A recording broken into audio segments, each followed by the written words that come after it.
Praise the Lord. Praise the Lord. ഇരിക്കുക. ശുശ്രൂഷ ഓൺലൈനായി കൂടുന്നവരും ഏകാഗ്രതയോട് കൂടിയിരിക്കണം. ആരാധനയുടെ അഭിഷേകത്തിൻ്റെ ലെവല് നമ്മൾ പ്രതീക്ഷനേക്കാൾ കൂടുതൽ ദൈവം ഉയർത്തുന്നുണ്ട്. അതുകൊണ്ടാണ് ഓൺലൈനിലിരിക്കുന്നവരും ശ്രദ്ധയോടെ ഇരിക്കാൻ പറഞ്ഞത്. ഏത് സമയത്തും ദൈവികമായ ഒരു ഇടപെടൽ നമുക്ക് പ്രതീക്ഷിക്കാം. സാക്ഷ്യങ്ങളെല്ലാം കേൾക്കുമ്പോൾ, ഏറ്റവും അവസാനത്തെ സാക്ഷ്യങ്ങളൊക്കെ നമ്മൾ വിലയിരുത്തുമ്പോൾ നമുക്ക് ഭയവും അതേസമയം തന്നെ വലിയ ദൈവസ്നേഹവും തോന്നുന്നതാണ്. കാര്യം ഓൺലൈനിൽ തന്നെയാണ് ദൈവത്തിൻ്റെ ഇടപെടലുണ്ടാകണത്. പ്രാർത്ഥിക്കുക. കർത്താവായ ദൈവമേ, ഞങ്ങൾ ഈ ആരാധനയിലെ അഭിഷേകത്തോടെ ഞങ്ങളുടെ ആത്മാവിനെ അങ്ങയിലേക്ക് ഐക്യപ്പെടുത്തണമേ. അമ്മേ പരിശുദ്ധാത്മേ, ഈ നിമിഷം ഞങ്ങൾക്ക് വേണ്ടി മധ്യസ്ഥം അപേക്ഷിക്കുന്നതിന് നന്ദി പറയുന്നു. എല്ലാവരെയും ആദ്യമായി ഈ ശുശ്രൂഷയിലേക്ക് ദൈവത്താലെ ക്ഷണിക്കപ്പെട്ടവരെയും ഇപ്പോഴും ആശീർവദിക്കണമേ. ജീവിത അവസ്ഥകളെ, അവന്റെ ഭാരങ്ങളെ, പ്രാർത്ഥിക്കാൻ പോലും പറ്റാത്ത മാനസികാവസ്ഥകളെ ഇപ്പോൾ ഏറ്റെടുക്കണമേ. അമ്മേ പരിശുദ്ധമേ, ഇപ്പോൾ ഏറ്റെടുക്കണമേ, ഇപ്പോൾ സ്പർശിക്കണമേ, ഇപ്പോൾ ശക്തിപ്പെടുത്തണമേ. സാക്ഷ്യങ്ങളൊക്കെ നമുക്ക് കേൾക്കുമ്പോൾ നമുക്ക് തോന്നുന്നത് God is so particular about our particular situation. അങ്ങനെയാണ് എനിക്ക് തോന്നുന്നത്. ദൈവം നമ്മളുടെ വളരെ വ്യക്തിപരമായ കാര്യങ്ങളുടെ മേലെ വളരെ സൂക്ഷ്മതയോടെ ദൃഷ്ടി ഉറപ്പിച്ചിരിക്കുന്നു. ദൈവത്തിന് നിങ്ങൾ മാത്രമേ ഒരു മകളുള്ളൂ എന്ന രീതിയിൽ, ഈ ലോകത്ത് നിങ്ങൾക്ക് മാത്രമേ പ്രശ്നങ്ങളുള്ളൂ എന്ന രീതിയിൽ അത്ര പർട്ടിക്കുലറാണ്. God is so particular to the particular person, to the particular subject. അങ്ങനെയാണ്. ഇങ്ങനെ എന്താ അച്ഛൻ പറയണമെന്ന് ചോദിച്ചു കഴിഞ്ഞാൽ, കഴിഞ്ഞ ദിവസങ്ങളിൽ ഒരു സാക്ഷിയാണ് എന്നെ ഇങ്ങനെ കൊണ്ട് പറയിപ്പിച്ചത്. എന്താ അവരുടെ സാക്ഷി എന്ന് പറയണത്, അവരിങ്ങനെ അവർക്ക് നേഴ്സാണ്, സീനിയർ നേഴ്സാണ്. പക്ഷേ കുറേ ഗ്യാപ്പുകൾ വന്നിട്ടുണ്ട്. അവർക്കിപ്പോൾ UK പോകണം. അതിന് പക്ഷേ അവർ പണ്ട് സ്വിറ്റ്സർലൻഡിൽ പോയത് കാരണം എന്തോ അവിടെ നിന്ന് എന്തോ നോ ഒബ്ജക്ഷൻ PP എന്നും പറഞ്ഞുകൊണ്ട് ഒരു പേപ്പറുണ്ട്. അത് സാധാരണ കിട്ടത്തുമില്ല, കൊടുക്കത്തുമില്ല. എംബസിക്ക് പോലും നോ ഐഡിയയാണ്. ഈ വിഷയത്തിൽ എന്ത് ചെയ്യണമെന്നൊക്കെ അറിയത്തില്ല, ആർക്കുമേ അറിയാൻ പാടില്ല. 13 കൊല്ലമൊക്കെ ഏജൻസി വർക്ക് ചെയ്ത ആൾക്കാർക്ക് പോലും ഈ PP 3 PP എന്നുള്ളത് എന്താണെന്ന് അറിയത്തില്ല, കിട്ടണത് എവിടുന്നാണെന്ന് അറിയത്തില്ല. ഇപ്പോൾ ഇവരെന്താ ചെയ്യുന്നത്? ഇവരെന്താ ചെയ്യണത്? ഇവർ ഓൺലൈനിൽ അടിച്ച് ഈ ആരാധന നടക്കണ അതേസമയം തന്നെ ഉടമ്പടി എടുത്തതിന് ശേഷം ആരാധന നടക്കണ ഒരു സമയം തന്നെ ഇവർ ഇത് അടിച്ചു വെക്കും. ആരാണ് ഓൺലൈനിൽ നമ്മൾ ആരാധന നടക്കുമ്പോൾ നമ്മൾ ഈ ടൈപ്പ് ചെയ്ത് കയറ്റുന്ന ആരോടാണ്? അമ്മയുടെ മധ്യസ്ഥത്തിലേക്കാണ്. ആ ഒരു ബോധത്തിലല്ല, ചുമ്മാ ഒരു ആരാധനയല്ലേ എന്നാൽ പിന്നെ എൻ്റെതും കൂടി കിടക്കട്ടെന്നും പറഞ്ഞുകൊണ്ട് അങ്ങനെ ചെയ്യുന്ന ആൾക്കാരുണ്ട്. പക്ഷേ ഇത് കറക്റ്റ് പൗലോസപ്പോസ്തലൻ പറയുകയല്ലേ, ഞങ്ങൾ ഇങ്ങനെ അന്തരീക്ഷത്തിലല്ലേ ഇടിക്കണത്, മുഖത്ത് നോക്കിയാണ് ഇടിക്കണമെന്ന് പറഞ്ഞില്ലേ? അതുപോലെ വളരെ ബോധ്യങ്ങളോട് ചെയ്യുന്ന ആൾക്കാരുണ്ട്. അവർ അമ്മയുടെ മധ്യസ്ഥത്തിൽ ആരാധന നടക്കുമ്പോൾ അവർ അടിച്ച് 13,000 വരുന്നതേ. നമ്മുടെ ഈ ആരാധന അപ്പ് ചെയ്യാൻ തുടങ്ങിക്കഴിഞ്ഞാൽ ഉടനെ ലൈവിൽ ഒരു ഉച്ചയ്ക്ക് മുമ്പ് തന്നെ ഒരു 13,000 പേര് ലൈനിൽ വരും, ഓൺലൈനിൽ വരും. അവരെല്ലാവരും തന്നെ ടൈപ്പ് ചെയ്യും ഓരോ വിഷയം. ചിലർ ഒരു സബ്ജക്റ്റ് ഇങ്ങനെ ചെയ്യാമല്ലോ എന്നൊക്കെ വിചാരിച്ചു, നമ്മുടെ ഒരു മധ്യസ്ഥ പ്രാർത്ഥനയ്ക്ക് വേണ്ടി ഒരു പ്രാർത്ഥന പോലെ വെക്കണം. പക്ഷേ ചില ആൾക്കാരുടെ ബോധ്യമുണ്ട്. അത് എന്താ പ്രശ്നം വെച്ച് കഴിഞ്ഞാൽ, എന്ത് പ്രാർത്ഥിക്കുന്നു, ആര് പ്രാർത്ഥിക്കുന്നു എന്നതിനേക്കാൾ വലുതാണ് എന്ത് ബോധ്യത്തോടെ പ്രാർത്ഥിക്കുന്നു. This is our subject. അതായത് എന്ത് പ്രാർത്ഥിക്കുന്നു, ആര് പ്രാർത്ഥിക്കുന്നു എന്നതിനേക്കാൾ വെയിറ്റേജ് ഉള്ളതാണ് എന്ത് ബോധ്യത്തോടെ പ്രാർത്ഥിക്കുന്നു. കാര്യം ലിജി വിജയുടെ ബോധ്യം എന്താണ്? ഞാനിങ്ങനെ ഓൺലൈനിൽ അടിച്ചു കൊടുക്കുമ്പോൾ നേരെ അമ്മയിലേക്കാണ് അടിച്ചു കൊടുക്കണമെന്നാണ്. C I M sending to the matter to particular the mother. അമ്മയിലേക്കാണ് സംഭവം അടിച്ചു കൊടുക്കുന്നത്. അത് ബോധ്യമാണ്. അവർക്ക് വിശ്വാസമുണ്ട്, അവർക്ക് വിഷയമുണ്ട്, അത് വേറെ സബ്ജക്റ്റ്. പക്ഷെ അതിനേക്കാൾ മാർക്ക് കിട്ടുന്നത് ബോധ്യത്തിനാണ്. ഈ ബോധ്യം, ഞാൻ അമ്മയിലേക്കാണ്, എനിക്കൊരു മാർഗ്ഗമില്ല, എൻ്റെ വഴിമുട്ടി നിൽക്കുകയാണ്, എനിക്ക് ഗതി മുട്ടിപ്പോയിരിക്കുകയാണ്, എനിക്കത് എന്നെ ഗൈഡ് ചെയ്യാൻ ആരുമില്ല. ഗൈഡ് ചെയ്യുന്നവർക്കും ഈ മേഖലയിൽ വർഷങ്ങളായിട്ട് പാരമ്പര്യമുള്ളവർക്ക് പോലും ദേ ഡോ നോ ഹൗ ടു മാനേജ് അല്ലെങ്കിൽ ഗൈഡ് മീ, അങ്ങനെ അറിയാൻ പറ്റാത്തൊരവസ്ഥയാണ്. പിന്നെ ഞാൻ എന്ത് ചെയ്യും? പക്ഷേ അമ്മയ്ക്കെല്ലാം അറിയാമല്ലോ, അതാണ് സംഭവം. അമ്മയ്ക്കെല്ലാം അറിയാമല്ലോ ഞാൻ ഈ PPക്ക് എന്നാ ചെയ്യേണ്ടതെന്ന് അടിച്ചങ്ങോട്ട് വിട്ടുകൊടുക്കുകയും.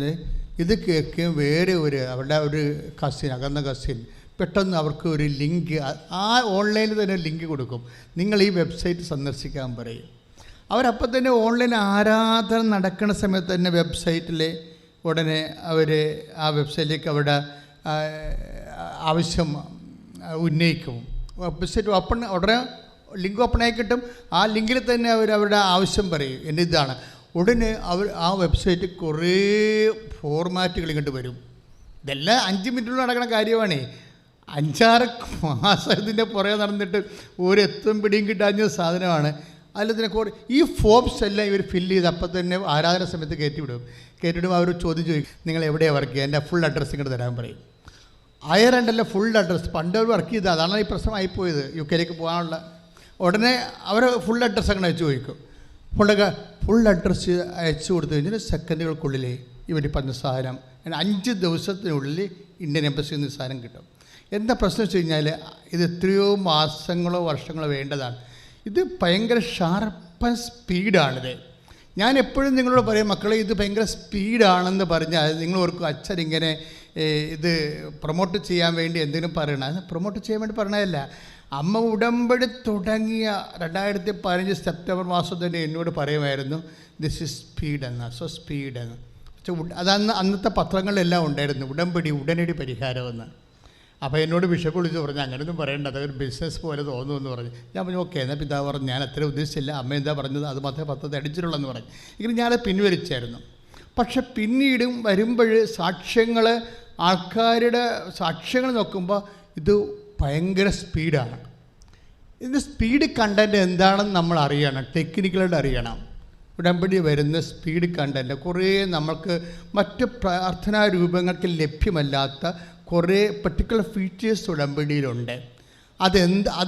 അതിൻ്റെ ടെക്നിക്കൽ വൈസ് അത് എന്താണ് എൻ്റെ കണ്ടൻറ്റ്, പെർട്ടിക്കുലർ കണ്ടൻറ്റ് എന്ത്, ഏത് കണ്ടൻറ്റാണ് ഇതിൻ്റെ സ്പീഡ് കൂട്ടണമെന്നുള്ളത് മക്കൾ കറക്റ്റായിട്ട് അറിയണം. ഇത് പിന്നെ ഇത് തന്നെ ഇപ്പം തന്നെ ഈ ലിജി ബിജോയുടെ സാക്ഷ്യത്തിൻ്റെ പ്രശ്നം എന്താണ്, അവരുടെ ബോധ്യമാണ്.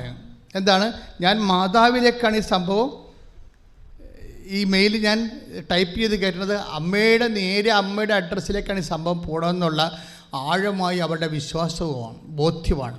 ഈ ബോധ്യത്തിലേക്ക് ഈ വ്യക്തി വരാൻ ഇടയാകണമെങ്കിൽ ഒക്കെ ഉണ്ടാക്കി എല്ലാവരൊക്കെ ചെയ്യുന്നുണ്ടല്ലോ, ഞാൻ തന്നെ ചെയ്യാതിരിക്കേണ്ട കാര്യമില്ല എന്നൊക്കെ പറഞ്ഞുകൊണ്ട് ഇങ്ങനെ അഴകുഴമ്പൻ രീതി ചെയ്യുന്ന ആൾക്കാരുണ്ട്. അപ്പം നമ്മളാണ് സ്പീഡ് കുറയ്ക്കണത്, മനസ്സിലായില്ലേ?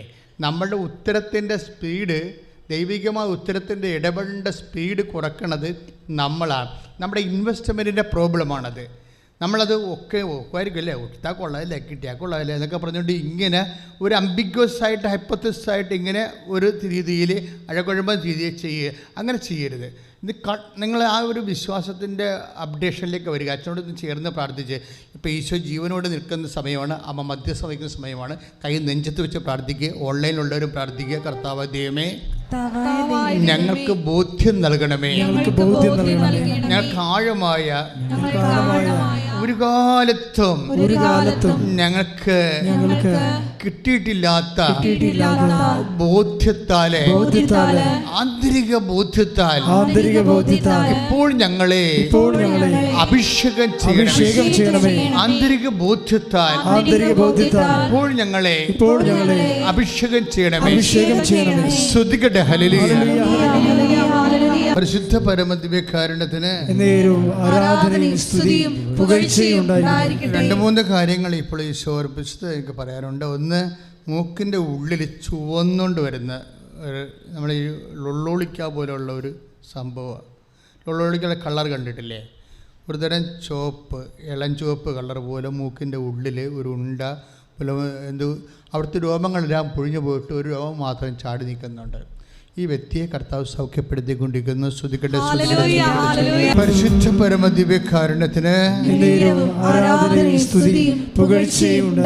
ഈ സാങ്ക്ത മരിയ എന്ന് പറഞ്ഞൊരു കുട്ടി ഇപ്പോൾ ഈ ദിവസങ്ങളിൽ സാക്ഷ്യം പറഞ്ഞായിരുന്നു.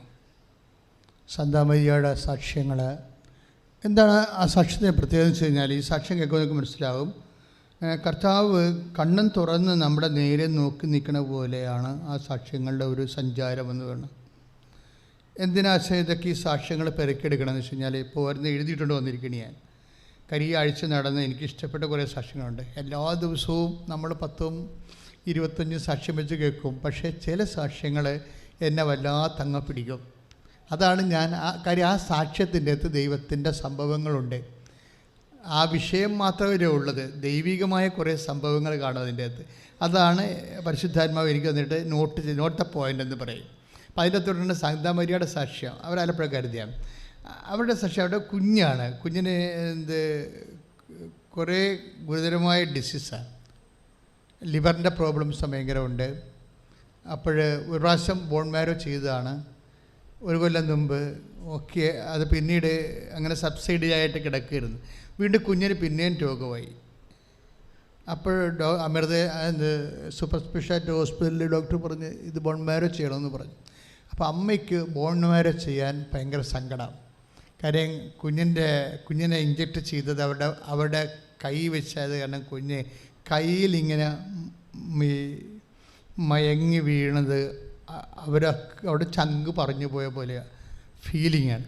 അപ്പോൾ അത് വീണ്ടും ഇങ്ങനെ ചെയ്യേണ്ടി വരുമല്ലോ എന്ന് ഓർത്തപ്പോൾ അവിടെ ഡോക്ടറെ പറഞ്ഞു, ഡോക്ടറെ ഞങ്ങൾക്ക് ഒരു സ്ഥലത്ത് പോകാനുണ്ട്, ഞങ്ങൾ പോയിട്ട് വന്നിട്ട് എന്താണെന്ന് വെച്ചാൽ ചെയ്യാമെന്ന്. ഈ ആൾക്കാരൊക്കെ ഇപ്പോൾ ഇങ്ങനെയാണ് ചിന്തിക്കുന്നത്. അവരോട് സ്ഥലം എന്ന് പറഞ്ഞാൽ എന്താണ്? അമ്മയെ വന്ന് കണ്ടിട്ട് തീരുമാനിക്കാമെന്നാണ് ഈ പറയണത്. ഇത് കാര്യം ആൾക്കാരിങ്ങനെ അനുഭവിച്ച് ഒരു അനുഭവങ്ങളല്ലല്ല, പല അനുഭവങ്ങളായി കഴിയുമ്പോൾ പിന്നീട് അത് അമ്മയെ വന്ന് കണ്ടിട്ട് തീരുമാനിക്കാമെന്ന് പറയും. രണ്ടാമത്തെ ബോൺ മാരോ. അപ്പോൾ സീനിയർ ഡോക്ടറെ ഇപ്പോൾ വിളിച്ചുകൊണ്ട് വരും. ഇവരെൻ്റെ നോൺസെൻസാണ് പറയണത്.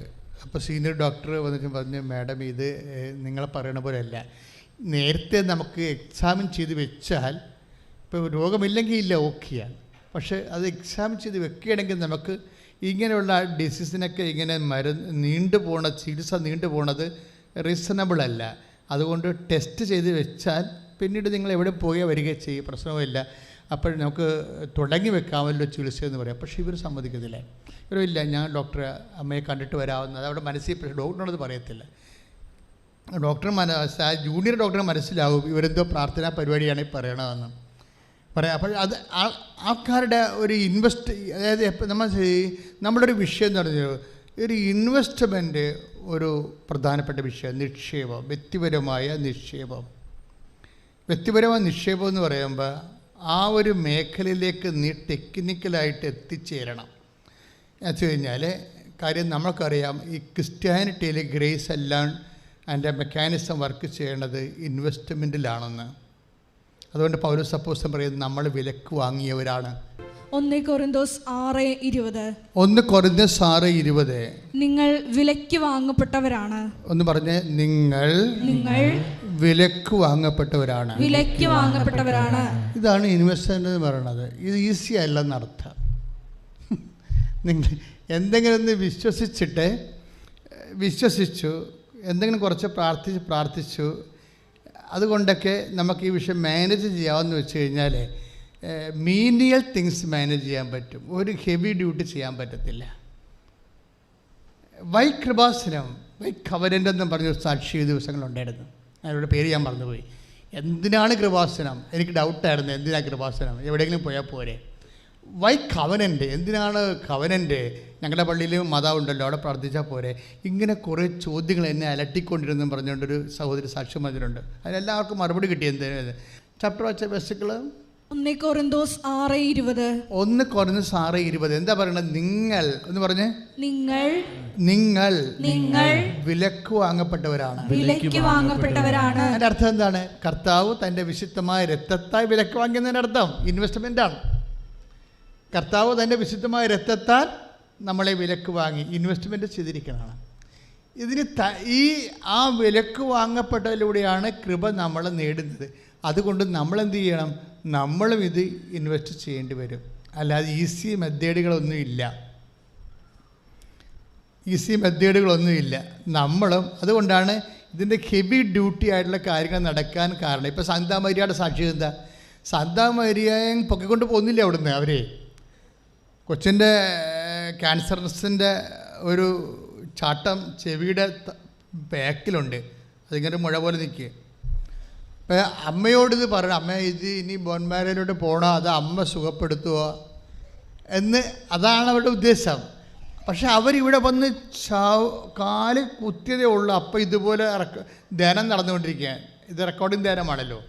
ഈ ധ്യാനമാണ് പിന്നീട് 2 കൊല്ലം കഴിഞ്ഞാൽ ഇതിൽ നിന്ന് അഭിഷേകം വന്നുകൊണ്ടിരിക്കും. കാര്യം എന്താണ്? അപ്പോൾ ഇത്രയും മീഡിയേറ്റ് ചെയ്താണ്.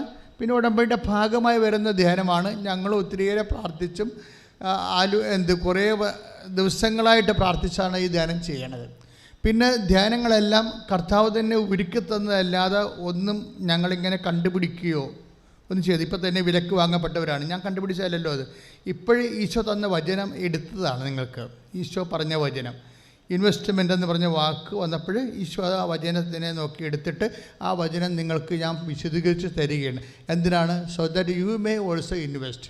നിങ്ങളും ഇൻവെസ്റ്റ് ചെയ്യാൻ വേണ്ടിയാണ്. ഉടമ്പടിയിലാകുമ്പോൾ വിശ്വാസം മാത്രം ഇൻവെസ്റ്റ് ചെയ്താൽ പറ്റത്തില്ല. നമുക്ക് വിശ്വാസം ഇൻവെസ്റ്റ് ചെയ്യുകയും ചൊല്ലണ പ്രാർത്ഥനയും മാത്രമല്ലേ പരിചയമുള്ളൂ. അതുകൊണ്ട് ഹെവി ഡ്യൂട്ടി ആകാം. ഈ ടൈം ഷോർട്ട് ചെയ്യാൻ പാടായിരിക്കും. കാര്യം നമ്മുടെ ഇന്നത്തെ മനുഷ്യൻ്റെ അവസ്ഥകളെന്നൊക്കെ പറഞ്ഞാൽ ടൈമാണ് പ്രോബ്ലം. 2004 ഡിസംബർ 7-ാം തീയതി അമ്മ ഇവിടെ പ്രത്യക്ഷപ്പെടുമ്പോഴും നെഞ്ച് സമയഘടികാരമാണ് ചാർത്തിയിരുന്നത്. അതിന് ഭയങ്കരമായ ആന്തരികമായ ദൈവിക വെളിപാടുണ്ട്. അത് ഞാനിവിടെ നിന്ന് പറഞ്ഞിട്ട് കാര്യമില്ല. അത് പരിശുദ്ധ പിതാവ് അന്തർദേശീയ സഭയോട് സംസാരിക്കേണ്ടതാണ്. അമ്മ എന്താ ഉദ്ദേശിച്ചതെന്നുള്ളത്. അല്ലാതെ കുറച്ച് മലയാളികളെ 3 കോടി മലയാളികളെ ഉള്ളൂ, അവരറിഞ്ഞിട്ട് കാര്യമില്ല. ഇത് ഇൻ്റർനാഷണൽ ചർച്ച അറിയേണ്ട കാര്യമാണ്. അതുകൊണ്ടാണ് നമ്മൾ പ്രത്യക്ഷീകരണ പ്രാർത്ഥന ചെല്ലണത്. എന്താണ്? ഔദ്യോഗിക സഭ സമയഘടികാരവും നെഞ്ചിൽ ചാർത്തി അങ്ങനെ ഒരു പ്രത്യക്ഷീകരണം ഇന്ന് വരെ സഭയിൽ 2000 കൊല്ലമായിട്ട് നടന്നിട്ടില്ല. തന്നെയല്ല, ഈ മേഘത്തിൻ്റെ കളറിലെ അന്ത്യകാലത്തിൻ്റെ കളറുമായിട്ട് നിന്നുകൊണ്ട് ഒരു സാക്ഷ്യം, ഒരു പ്രത്യക്ഷീകരണം ഇന്ന് വരെ ഇല്ല. അപ്പം നമ്മളൊക്കെ പറയുന്നതിനേക്കാൾ വലിയ കാര്യങ്ങളാണ് ഇത് എന്ന് ഏറെക്കുറെ എനിക്കറിയാം. പക്ഷേ ഞാൻ എൻ്റെ ആളല്ലല്ലോ, ഇതിൻ്റെ ഒഫീഷ്യൽ അല്ലല്ലോ ഞാൻ. അപ്പോഴേ ഞാൻ സഭയുടെ ഒരു എളിയ ദാസനോ ഒരു സുവിശേഷ വേലക്കാരനോ മാത്രമല്ലേ, വേറെ ഒന്നുമല്ല. പക്ഷേ ഈ ശുശ്രൂഷ ഇത് അറിയേണ്ടതാരാണ്? മഹാഭിഷിക്തരും മഹാപുരോഹിതന്മാരും ഇത് അറിയേണ്ടത്. അറിഞ്ഞിട്ട് ഇന്ന് അന്തർധാരകൾ എന്താണ്, അന്തർസത്യങ്ങൾ എന്താണെന്ന് സഭയോട് ലോകത്തോട് പറയണം. എന്നിട്ട് അതിന് പ്രയർ മീഡിയേഷൻ കൺവോക്ക് ചെയ്യണം. എന്നാൽ മാത്രമേ ദൈവിക പദ്ധതി നടപ്പിൽ വരുത്തുള്ളൂ. അതിനുള്ളതാണ് ഈ പ്രത്യക്ഷീകരണ പ്രാർത്ഥന. അതുകൊണ്ട് ഈ ഉടമ്പടി പ്രാർത്ഥനയുടെ അഡ്ജോയിനിങ് ആയിട്ടാണ് പ്രത്യക്ഷീകരണ പ്രാർത്ഥന വരണത്. അതുകൊണ്ടാണ് ആൾക്കാർ പ്രത്യക്ഷീകരണ പ്രാർത്ഥന, ആ മുസ്ലിം ലേഡി എന്താണ് അവർ പറഞ്ഞു, ഞാൻ ഉടമ്പടി എനിക്ക് എന്താണെന്ന് അറിയത്തില്ല, ഞാൻ ആലപ്പുഴ വന്നിട്ടില്ല, പക്ഷേ എൻ്റെ കിട്ടിയിരിക്കുന്ന പ്രത്യക്ഷീകരണ പ്രാർത്ഥന മാത്രമാണെന്നില്ല. എൻ്റെ കൂട്ടുകാർ തന്നെ പ്രത്യക്ഷീകരണ പ്രാർത്ഥന ഞാൻ 4 മണിക്ക് എഴുന്നേറ്റ് ചെല്ലും. ആ പ്രത്യക്ഷീകരണ പ്രാർത്ഥന ഞാൻ എന്തെല്ലാം അമ്മയോട് ചോദിച്ചു അതെല്ലാം അമ്മ എനിക്ക് തന്നു. അത് പറയാൻ വേണ്ടിയാണ് ഞാൻ വന്നതെന്ന് പറഞ്ഞിട്ട് സാക്ഷ്യം പറഞ്ഞിട്ട് ഉടമ്പടി എടുത്തിട്ട് പോകും. അത് അപ്പം നിങ്ങൾ ഒറ്റപ്പെട്ട സംഭവമാണെന്ന്. അങ്ങനെയല്ല. ഉടമ്പടിയെ സംബന്ധിച്ചിടത്തോളം ഇതിന് ജാതിയില്ല, മതമില്ല. കാര്യം എന്താ? ജനങ്ങൾക്ക് വേദനയുണ്ട്, വേദനയ്ക്ക് എന്നാ ജാതി? ജനങ്ങൾക്ക് രോഗമുണ്ട്, രോഗത്തിന് എന്നാ മതം? എവിടെ കണ്ണീരുണ്ട്, കണ്ണീരിന് എന്താ രീതിയിലുള്ള വിശ്വാസം? ദൈവവും കണ്ണീരും നീയും, അത് മാത്രമാണ് ഉടമ്പടിയുടെ സബ്ജക്റ്റ്. അതാരാണ് ഇൻവെസ്റ്റ്മെൻറ്റ് ചെയ്യാൻ തയ്യാറാകുന്നത്? വിശ്വാസം കൊടുക്കാൻ. അപ്പോൾ ആ മുസ്ലിം ലേഡിയാണെങ്കിൽ അവർ 4 മണിക്ക് എഴുന്നേറ്റ് പ്രാർത്ഥിക്കുന്ന ആളാണ്. ഈ പ്രത്യക്ഷീകരണ പ്രാർത്ഥന 4 മണിക്ക് എഴുന്നേറ്റ് പ്രാർത്ഥിക്കും. നമ്മളൊക്കെ 5:30ക്കല്ലേ പ്രാർത്ഥിക്കണം. ഞാൻ 5:30ക്ക് പ്രാർത്ഥിക്കാനല്ലേ പറഞ്ഞിട്ടുള്ളൂ. അവരതിൻ്റെ അകത്ത് കൂടെ ഇൻവെസ്റ്റ് ചെയ്യാൻ തയ്യാറാണ്. അതാണ് വിഷയം. അവർ കൂടെ ഇൻവെസ്റ്റ് ചെയ്യാൻ തയ്യാറാണ്. ഇൻവെസ്റ്റ്മെൻ്റ് ഒരു പ്രോബ്ലമാണ്. നിക്ഷേപം സാധാരണ പ്രാർത്ഥനയ്ക്ക് വിശ്വാസം നിക്ഷേപിച്ചാൽ മതി. പക്ഷേ ഉടമ്പടി heavy duty time shortening content ഉള്ളത് കാരണം നമ്മൾ ഉടമ്പടിയുടെ കറസ്പോണ്ടിങ് തനത് നിക്ഷേപം എന്ന് പറയുന്നത് വിശ്വസ്തതയാണ്. പിന്നെ എന്താണ്? ചൊല്ലുന്ന പ്രാർത്ഥനയേക്കാൾ ഇത് ചെയ്യുന്ന പ്രാർത്ഥനയാണ്. മനസ്സിലായില്ലേ? ചൊല്ലുന്ന പ്രാർത്ഥനയേക്കാൾ അത് നിങ്ങൾ ശ്രദ്ധിക്കണം. അത് പുതിയ കണ്ടുപിടുത്തമൊന്നുമില്ല. പണ്ട് മുതലേ ബൈബിളിൻ്റെ ഫണ്ടമെൻ്റൽ റെവലേഷൻ്റെ ഭാഗമാണ്. കാര്യം ചെല്ലുന്നതിനേക്കാൾ വലുത് ചെയ്യുന്നതാണെന്ന്. ശ്രുതികട്ടെ ഹല്ലേലൂയ. Hallelujah, hallelujah. പരിശുദ്ധ പരമദിവ്യകാരുണ്യത്തിന് ആരാധനയും സ്തുതിയും പുകഴ്ചയും ഉണ്ടായിരിക്കട്ടെ. Praise the Lord. സങ്കീർത്തനം 81:13. എൻ്റെ ജനം എൻ്റെ വാക്ക് കേട്ടിരുന്നെങ്കിൽ, ഇസ്രയേൽ എൻ്റെ മാർഗത്തിൽ ചരിച്ചിരുന്നെങ്കിൽ, അതിവേഗം അവരുടെ വൈരികളെ ഞാൻ കീഴ്പ്പെടുത്തുമായിരുന്നു. Praise the Lord. ഇതാണ് അതിവേഗം എന്ന് പറയുന്നത്. അവിടെ എന്താ എഴുതിയിരിക്കുന്നത്? ഉടമ്പടിയുടെ കണ്ടന്റ് അവിടെ ഉണ്ട്. എന്താണ്? സങ്കീർത്തനം 81:13. എൻ്റെ ജനം എന്ന് പറഞ്ഞ്, എൻ്റെ ജനം എൻ്റെ വാക്ക് കേട്ടിരുന്നെങ്കിൽ, എൻ്റെ മാർഗത്തിൽ ചരിച്ചിരുന്നെങ്കിൽ, അതിവേഗം അവരുടെ വൈരികളെ കീഴ്പ്പെടുത്തുമായിരുന്നു. അതിവേഗം എന്ന് പറയുന്ന ടൈം ഷോർട്ടനിങ് വരണ എങ്ങനെയാണ്? ഉടമ്പടി പ്രകാരമാണ്. എന്താണ്? എൻ്റെ ജനം എന്ന് പറഞ്ഞ്, എൻ്റെ ജനം എൻ്റെ വാക്ക് കേട്ടിരുന്നെങ്കിൽ, എൻ്റെ മാർഗത്തിൽ ചരിച്ചിരുന്നെങ്കിൽ. എന്ന് വെച്ചാൽ അർത്ഥം എന്താണ്? അവൻ പറയണത് പോലെ ചെയ്തിരുന്നെങ്കിൽ. കൈയടിച്ച് കർത്താവിനെ പരമദിവ്യകാരുണ്യത്തിന് ആരാധനയും സ്തുതിയും പുകഴ്ചയും ഉണ്ടായിരിക്കട്ടെ. ആരാധന ഞാൻ ഇങ്ങനെ പരിശുദ്ധ പരമദിവ്യകാരുണ്യത്തിനെന്ന് പറയുമ്പോഴേ എന്താ അച്ഛൻ ഉദ്ദേശിക്കുന്നത് കൂടി നിങ്ങൾ അറിയണം. ആരാധനയാണ് നടക്കുന്നത് ഇവിടെ. ഈശോയാണ് ഇതിൻ്റെ പരമാധ്യക്ഷനായിട്ടുള്ളത്. ഈ ചെയർ എപ്പോഴും നമ്മൾ റെക്കഗ്നൈസ് ചെയ്യാൻ വേണ്ടിയാണ്. ഈശോയുടെ ഈ ശുശ്രൂഷയെ ഈശോയുടെ സാന്നിധ്യമായിട്ട് കണക്ട് ചെയ്യണത് ഇടയ്ക്ക് പറയുന്ന ഈ സുഹൃത ജപങ്ങളാണ്. പരിശുദ്ധ പരമദിവ്യക. അപ്പം നിങ്ങൾ കൈ നെഞ്ചത്ത് വെച്ചത് തന്നെ പറയണത്. അല്ല ചുമ്മാ ഇങ്ങനെ സ്റ്റാച്ചു അവർ ചെയ്ത് പരമദിവ്യ കാരണത്തിന് എങ്ങനെ പറയരുത്. നിങ്ങളപ്പോൾ ഇവിടെ ഇല്ലെന്ന് അർത്ഥം. നിങ്ങളിൻ്റെ അകത്ത് ഇൻവെസ്റ്റ് ചെയ്യണം അപ്പോഴേ. അതായത് നമ്മുടെ ശുശ്രൂഷയെ, ഉടമ്പടി ധ്യാനത്തെ ആരാധനയുമായിട്ട് ലിങ്ക് ചെയ്യണത് ഈ ഒരു സുഹൃത ജപമാണ്. ഗ്രീനി ബ്ലെസ്സൻ്റ് എന്ന് പറഞ്ഞൊരു നേഴ്സ് ഈ ദിവസം സാക്ഷ്യം പറയും. ഗ്രീനി ബ്ലെസ്സൻ്റ് അവർ പാലായുടെയുള്ള അവരുടെ സാക്ഷ്യത്തിൻ്റെ ഒരു പ്രത്യേകത, അവരിതുപോലെ കുറച്ച് ഏജ്, നമുക്കറിയാമല്ലോ, അവർക്ക് 10-50 വയസ്സുണ്ട്.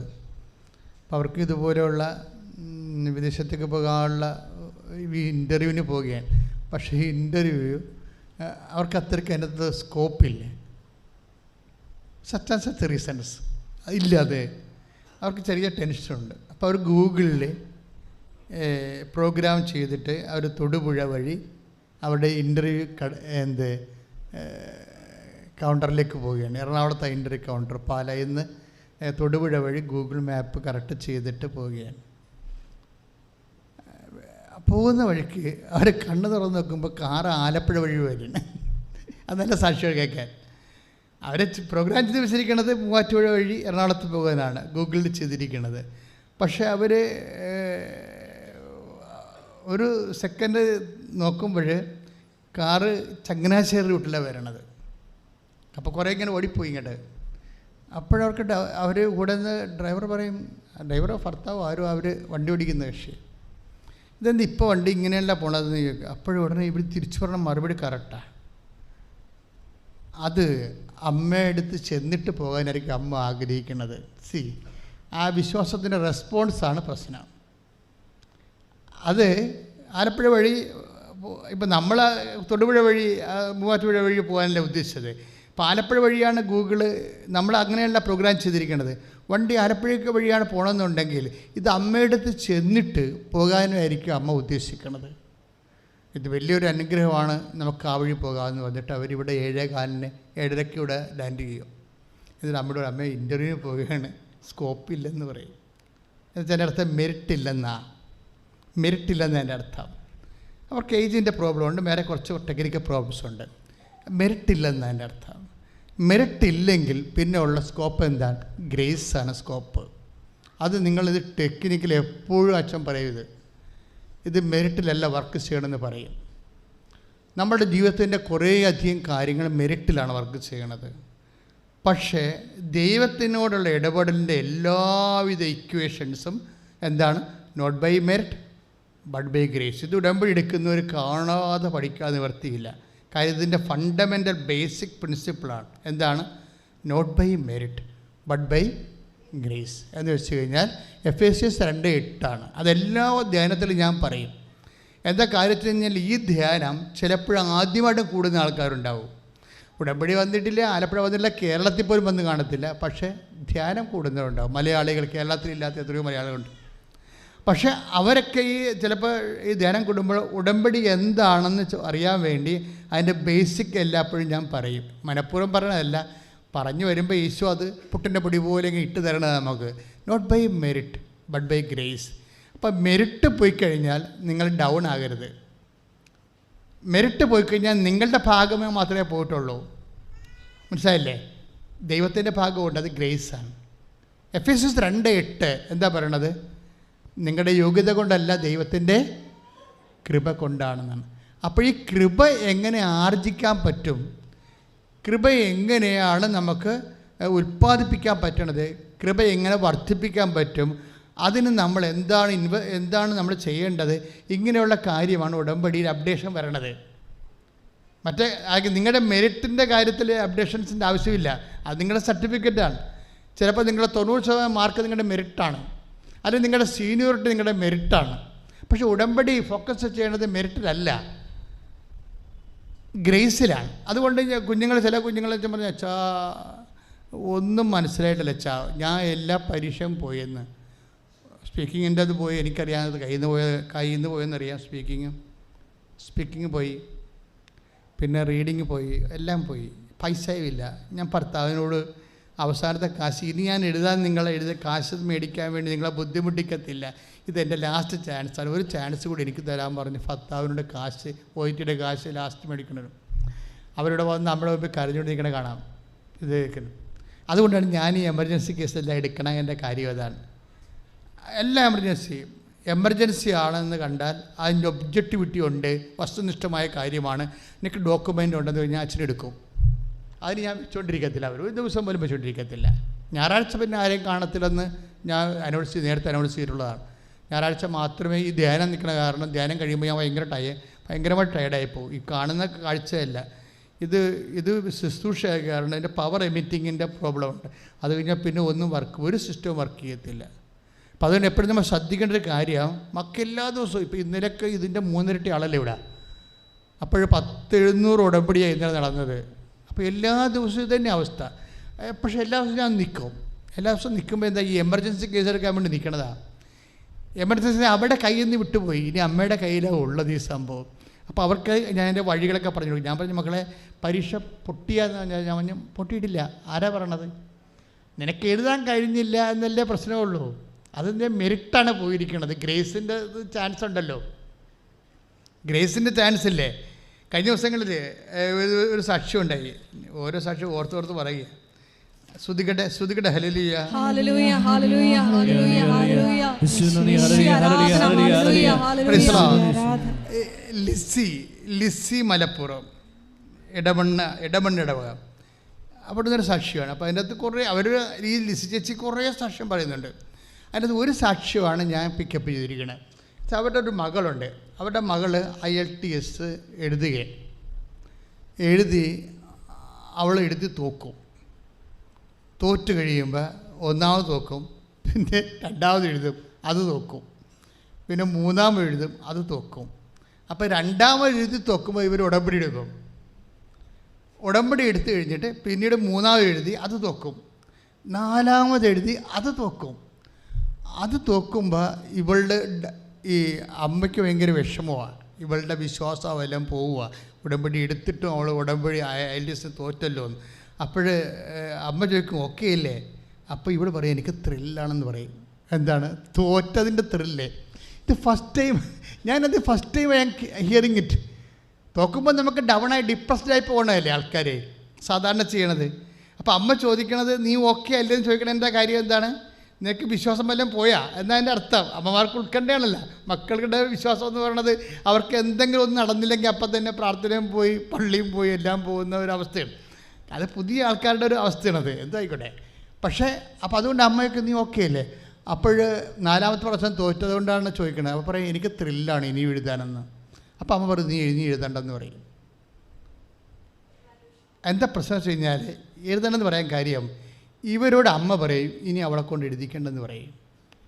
എന്താ കാര്യം? ഉള്ളതിൽ തന്നെ അവൾ എഴുതി വച്ചിട്ടുണ്ടെന്ന് പരിശുദ്ധ അമ്മ ഇവൾക്ക് മറുപടി കൊടുക്കും. എന്താണ്?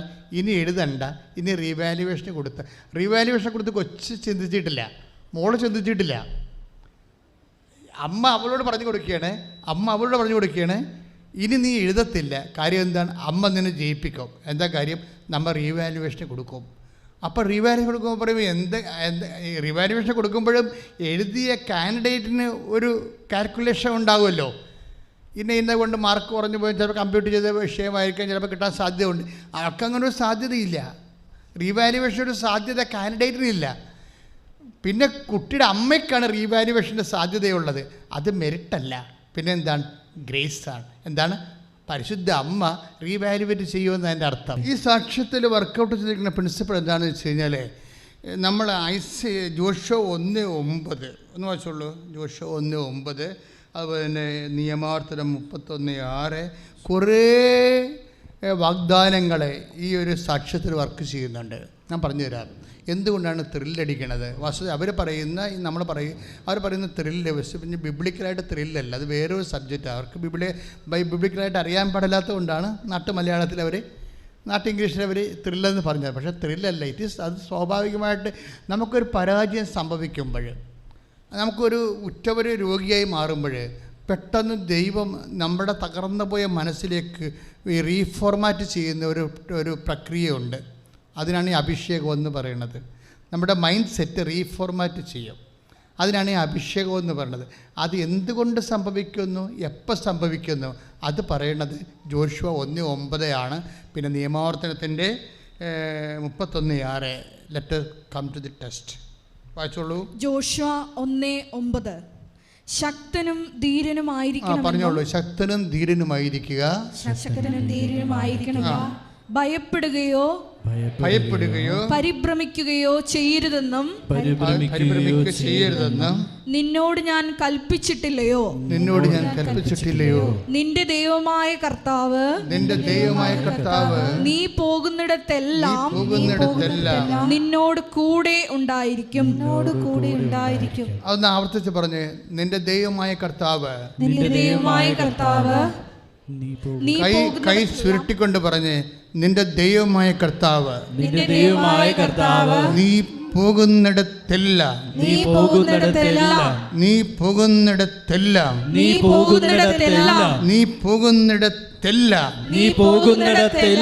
നിന്നോട് കൂടി ഉണ്ടായിരിക്കും. ശ്രുതികട്ടെ. ധീരരുമായിരിക്കുവിൻ, ഭയപ്പെടേണ്ട, അവരെ പ്രതി പരിഭ്രമിക്കുകയും വേണ്ട. എന്തെന്നാൽ നിങ്ങളുടെ ദൈവമായ കർത്താവാണ് കൂടെ വരുന്നത്. അവിടുന്ന് നിങ്ങളെ നിരാശപ്പെടുത്തുകയോ പരിത്യജിക്കുകയോ ഇല്ല. നിയമാവർത്തനം 31:6. ഇതെല്ലാം വരുന്നത് നിന്റെ ദൈവമായ കർത്താവാണ് കൂടെ വരുന്നത്. ഒന്ന് പറഞ്ഞേ.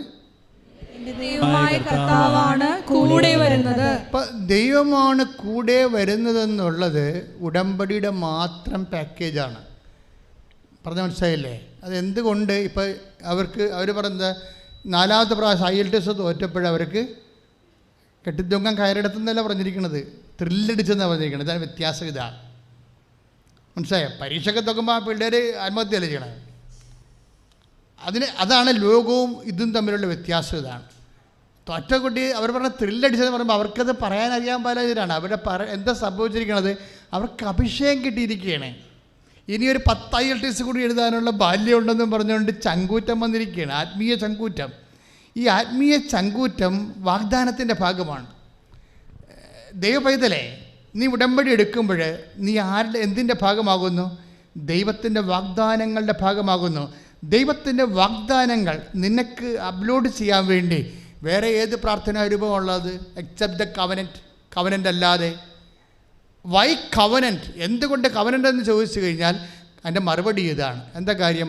ദൈവത്തിൻ്റെ സാന്നിധ്യം വാഗ്ദാനം ചെയ്യുന്നത് കവനൻ്റ് മാത്രമാണ്. അപ്പോൾ നിങ്ങൾ ചോദിക്കും, പരിശുദ്ധ കുർബാനയെ സാന്നിധ്യമില്ലേ? സോ വൈറ്റ് ഔട്ട്. എന്താ കാര്യം? Because holy cross is a covenant. പരിശുദ്ധ കുർബാന എന്താണ്? കവനൻ്റ് മാത്രമേ സാന്നിധ്യം കൊടുക്കുന്നുള്ളൂ. ബാക്കി അതായത് ഇപ്പോൾ ഈ കുട്ടിക്ക് എന്താ സംഭവിച്ചിരിക്കുന്നത്? ഈ കുട്ടിക്ക് ദൈവസാന്നിധ്യം വന്നതാണ്. അവരെന്താ പറയണത്? എനിക്ക് ത്രില്ലാണ് ഒന്നുകൂടി എഴുതാൻ. അതായത് അവർക്ക് ശക്തി കിട്ടിയിരിക്കുന്നു, ധൈര്യം കിട്ടിയിരിക്കുന്നു. അതാണ് ജോഷുവ 1:9. അവർക്ക് ശക്തി കിട്ടിയിരിക്കുന്നു, ധൈര്യം കിട്ടിയിരിക്കുന്നു. പിന്നെ എന്താ കാരണം? ദൈവമായ കർത്താവാണ് കൂടെ വന്നിരിക്കുന്നത്. ദാറ്റ് മീൻസ് ആ ഭവനത്തിൽ, ആ വ്യക്തിയിൽ ദൈവത്തിൻ്റെ സാന്നിധ്യം കുടികൊള്ളുമ്പോഴാണ് അവർക്ക് ശക്തി ലഭിക്കണത്, അവർക്ക് ധൈര്യം കിട്ടണത്. ആ കുട്ടിക്കത് പറയാൻ അറിയാത്തത് കൊണ്ടാണ് അവൾ പറഞ്ഞത് എനിക്ക് ത്രില്ലടിച്ചിരിക്കണമെന്ന് പറയുന്നത്. കാര്യം എന്താണ്? ദൈവത്തിൻ്റെ സാന്നിധ്യമാണ്. കൈ ഇടിച്ച് കർത്താവിനെ സ്തുതിക്കുക. ഈ ആധുനിക മനുഷ്യൻ, പുതിയ കാലത്തെ മനുഷ്യൻ്റെ പുതിയ കാലത്തെ ഡിമാൻഡ്സ്, ആവശ്യങ്ങൾ, അതിനോട് കൂടെ അപ്ഡേറ്റ് ചെയ്താണ് ഉടമ്പടി വരുന്നത് ശരിക്കും. ഇപ്പോൾ ഈ ചേച്ചി ഗ്രീനി ബ്ലസൻറ്റിൻ്റെ സാക്ഷി നമ്മൾ കേട്ടില്ലേ? അവിടെ ഗൂഗിൾ തിരിഞ്ഞു പോയെന്ന് പറഞ്ഞില്ലേ? ഗൂഗിൾ തിരിഞ്ഞു പോയി ഒരു ആലപ്പുഴ വഴി കൊണ്ടുപോയെന്ന്. അതെന്താ അവരുടെ പ്രോബ്ലം വെച്ച് കഴിഞ്ഞാൽ അവർക്ക് ഒന്ന് ഇൻ്റർവ്യൂവിന് പോവുകയാണ്, വിസ ഇൻ്റർവ്യൂവിന് പോവുകയാണ്. അവിടെ ഏജിൻ്റെ പ്രോബ്ലം ഉണ്ട്, അത് റിജക്റ്റ് ചെയ്യാനുള്ള എല്ലാ സാധ്യതകളും ഉണ്ട്. തന്നെയല്ല COS എന്ന് പറഞ്ഞ പേപ്പർ വേണം, പോകുന്നവർക്കറിയാം. അവർ ജോലിക്ക് പോകണമെങ്കിൽ COS പേപ്പർ വേണം. എന്താണ്? എഗ്രിമെൻ്റാണ്. അവിടെ നമുക്ക് വിസ തരണ മുമ്പ് COS പേപ്പർ നമ്മുടെ എഗ്രിമെൻ്റ് തരും. ഈ COS പേപ്പർ കിട്ടാൻ വേണ്ടി മിക്കവാറും എടുക്കുന്നത് 5 മാസം എടുക്കും സാധാരണ. ചിലക്ക് 2 കൊല്ലം കഴിഞ്ഞാലും കിട്ടത്തില്ല. ഇവർക്ക് ഏജ് ഇപ്പോൾ 50, 52 വയസ്സുള്ള ആളിനെ ഈ ഗൂഗിൾ മാപ്പിലൂടെ മാതാവ് തിരിച്ച് ഇറക്കി മാതാവിൻ്റെ മുമ്പിൽ കൂടി കൊണ്ടുപോകണില്ലേ? ദൈവത്തിൻ്റെ മുമ്പിൽ കൊണ്ടുപോകല്ലേ? ഇവരുടെ COS പേപ്പറിൻ്റെ ടൈം എത്രയാണെന്ന് അറിയാമോ? 5 ദിവസം. കൈയടിച്ച് കർത്താവ്.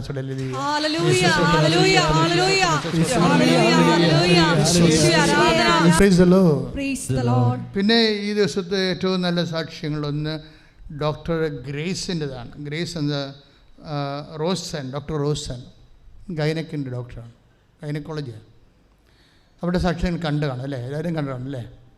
ആ സാക്ഷ്യത്തിൻ്റെ രീതി, ഇപ്പോൾ ആ സാക്ഷ്യത്തിൻ്റെ സഞ്ചാരം നോക്കണം. ഇവർ ഗൈനക് ഡോക്ടറാണ്, പക്ഷേ ഇവർക്ക് കുട്ടികളുണ്ടാകത്തില്ലേ? അതൊന്നും ചിന്തിച്ച്, കുട്ടികളുടെ ഡോക്ടറല്ലേ ഗൈനക് എന്ന് പറയണത്, പക്ഷെ അവർക്ക് കുട്ടികളുണ്ടാകത്തില്ല. അതിൻ്റെ കാരണം അവർക്ക് ഗ്രേസ് ഡിസീസാണ്. ഒരു കുട്ടി ഉണ്ടായി അബോർട്ടായിപ്പോയി. ഗ്രേസ് ഡിസീസ് എന്ന് പറഞ്ഞാൽ ഹൈപ്പർ തൈറോയിഡിസമാണ്. തൈറോയിഡ് തന്നെ ഏറ്റവും കൂടിയതാണ്. അപ്പോൾ അവരും ഗൈനക്കിൻ്റെ ഡോക്ടറായത് കാരണം അവർക്കറിയാം കുട്ടി ഉണ്ടാവത്തില്ലെന്നറിയാം. ഈ ഒരു ഡൈക്കോട്ടമി കണ്ടാവും. Scientifically she knows. അവർക്കത് കുട്ടിയെ ബേർ ചെയ്യാൻ പറ്റത്തില്ലെന്നും അവർക്ക് ഹൈപ്പർ തൈറോയിഡിസമാണെന്നും അവർക്കറിയാം. കൂടാതെ അവർ നമ്മുടെ ഒരു സൂപ്പർ സ്പെഷ്യാലിറ്റി ആലപ്പുഴ കേരളത്തിലുള്ള ഒരു സൂപ്പർ സ്പെഷ്യാലിറ്റി ചെന്നപ്പോൾ ഈ വിഷയം പറഞ്ഞപ്പോൾ, നിങ്ങളൊരു ഡോക്ടറല്ലേ, ഡോക്ടറിന് അറിയാമല്ലോ കുട്ടിക്ക് കൈയും കാലും ഉണ്ടാകത്തില്ലെന്നും. അതായത് ഹൈപ്പർ തൈറോയിഡ് അമ്മയ്ക്കുണ്ടെങ്കിൽ അവർ പ്രഗ്നൻ്റായ കുട്ടിക്ക് കൈയും കാലും ഉണ്ടാകത്തില്ല, അല്ലെങ്കിൽ ആന്തരിക അവയവങ്ങളുണ്ടാകത്തില്ലെന്ന് പറയും. അപ്പോൾ ഇവർ സാക്ഷ്യം പറയുന്നൊരു വാക്കുണ്ട്. എന്താ പറയണ വെച്ചാൽ, അവർ പറയണത് ഈ ലോകത്ത് എത്ര ജ്ഞാനമുണ്ടായാലും, അവർ പറയുന്നുണ്ടത്, ഈ ലോകത്ത് എത്ര ജ്ഞാനമുണ്ടായാലും, ഞങ്ങൾ കുടുംബത്തോടെ ഡോക്ടർമാരാണ്. ഞാൻ ഡോക്ടർ, എൻ്റെ ഭർത്താവ് ഡോക്ടർ, അപ്പൻ ഡോക്ടർ, അമ്മ ഡോക്ടർ, ഞങ്ങൾ കുടുംബത്തോടെ ഡോക്ടർമാരാണ്. പക്ഷേ എങ്കിലും അവർ പറയണത്, അവരുടെ ആ വാക്ക്, ആ ഗൈനക്കിൻ്റെ വാക്ക് എന്താണ്? ഇവിടെ സാക്ഷ്യം പറയണത്, ഇവിടെ നിന്ന് പറഞ്ഞത് എന്താണ്? ഈ ലോകത്ത് എത്ര, നിങ്ങൾ കേൾക്കണം അത്, അവർ പറഞ്ഞത് ഈ ലോകത്ത് എന്തുമാത്രം ജ്ഞാനം ഉണ്ടെങ്കിലും ഏറ്റവും വലിയ ജ്ഞാനമെന്ന് പറയുന്നത് ലോകം കൊണ്ട് നടക്കുന്നത് ഈശോയും അമ്മയുമാണെന്ന്. കൈ ഇടിച്ച് കർത്താൻ.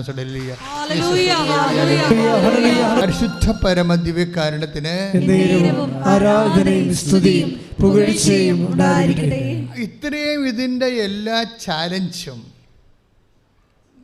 ഒരു ഡോക്ടർ എന്ന നിലയിൽ, ഗൈനക് ഡോക്ടർ എന്ന നിലയിൽ എല്ലാ കാര്യങ്ങളും കൃത്യമായി അറിയാം. അവർക്ക് ജന്മത്തിൽ കുട്ടി ഉണ്ടാകാൻ പോണില്ല, ഉണ്ടെങ്കിൽ തന്നെ കൈയും കാലം ഉണ്ടാകാൻ പോണില്ല. ഇതെല്ലാം അറിഞ്ഞുകൊണ്ട് അവർ പറയും, അമ്മ ഉടമ്പടി എടുക്കും.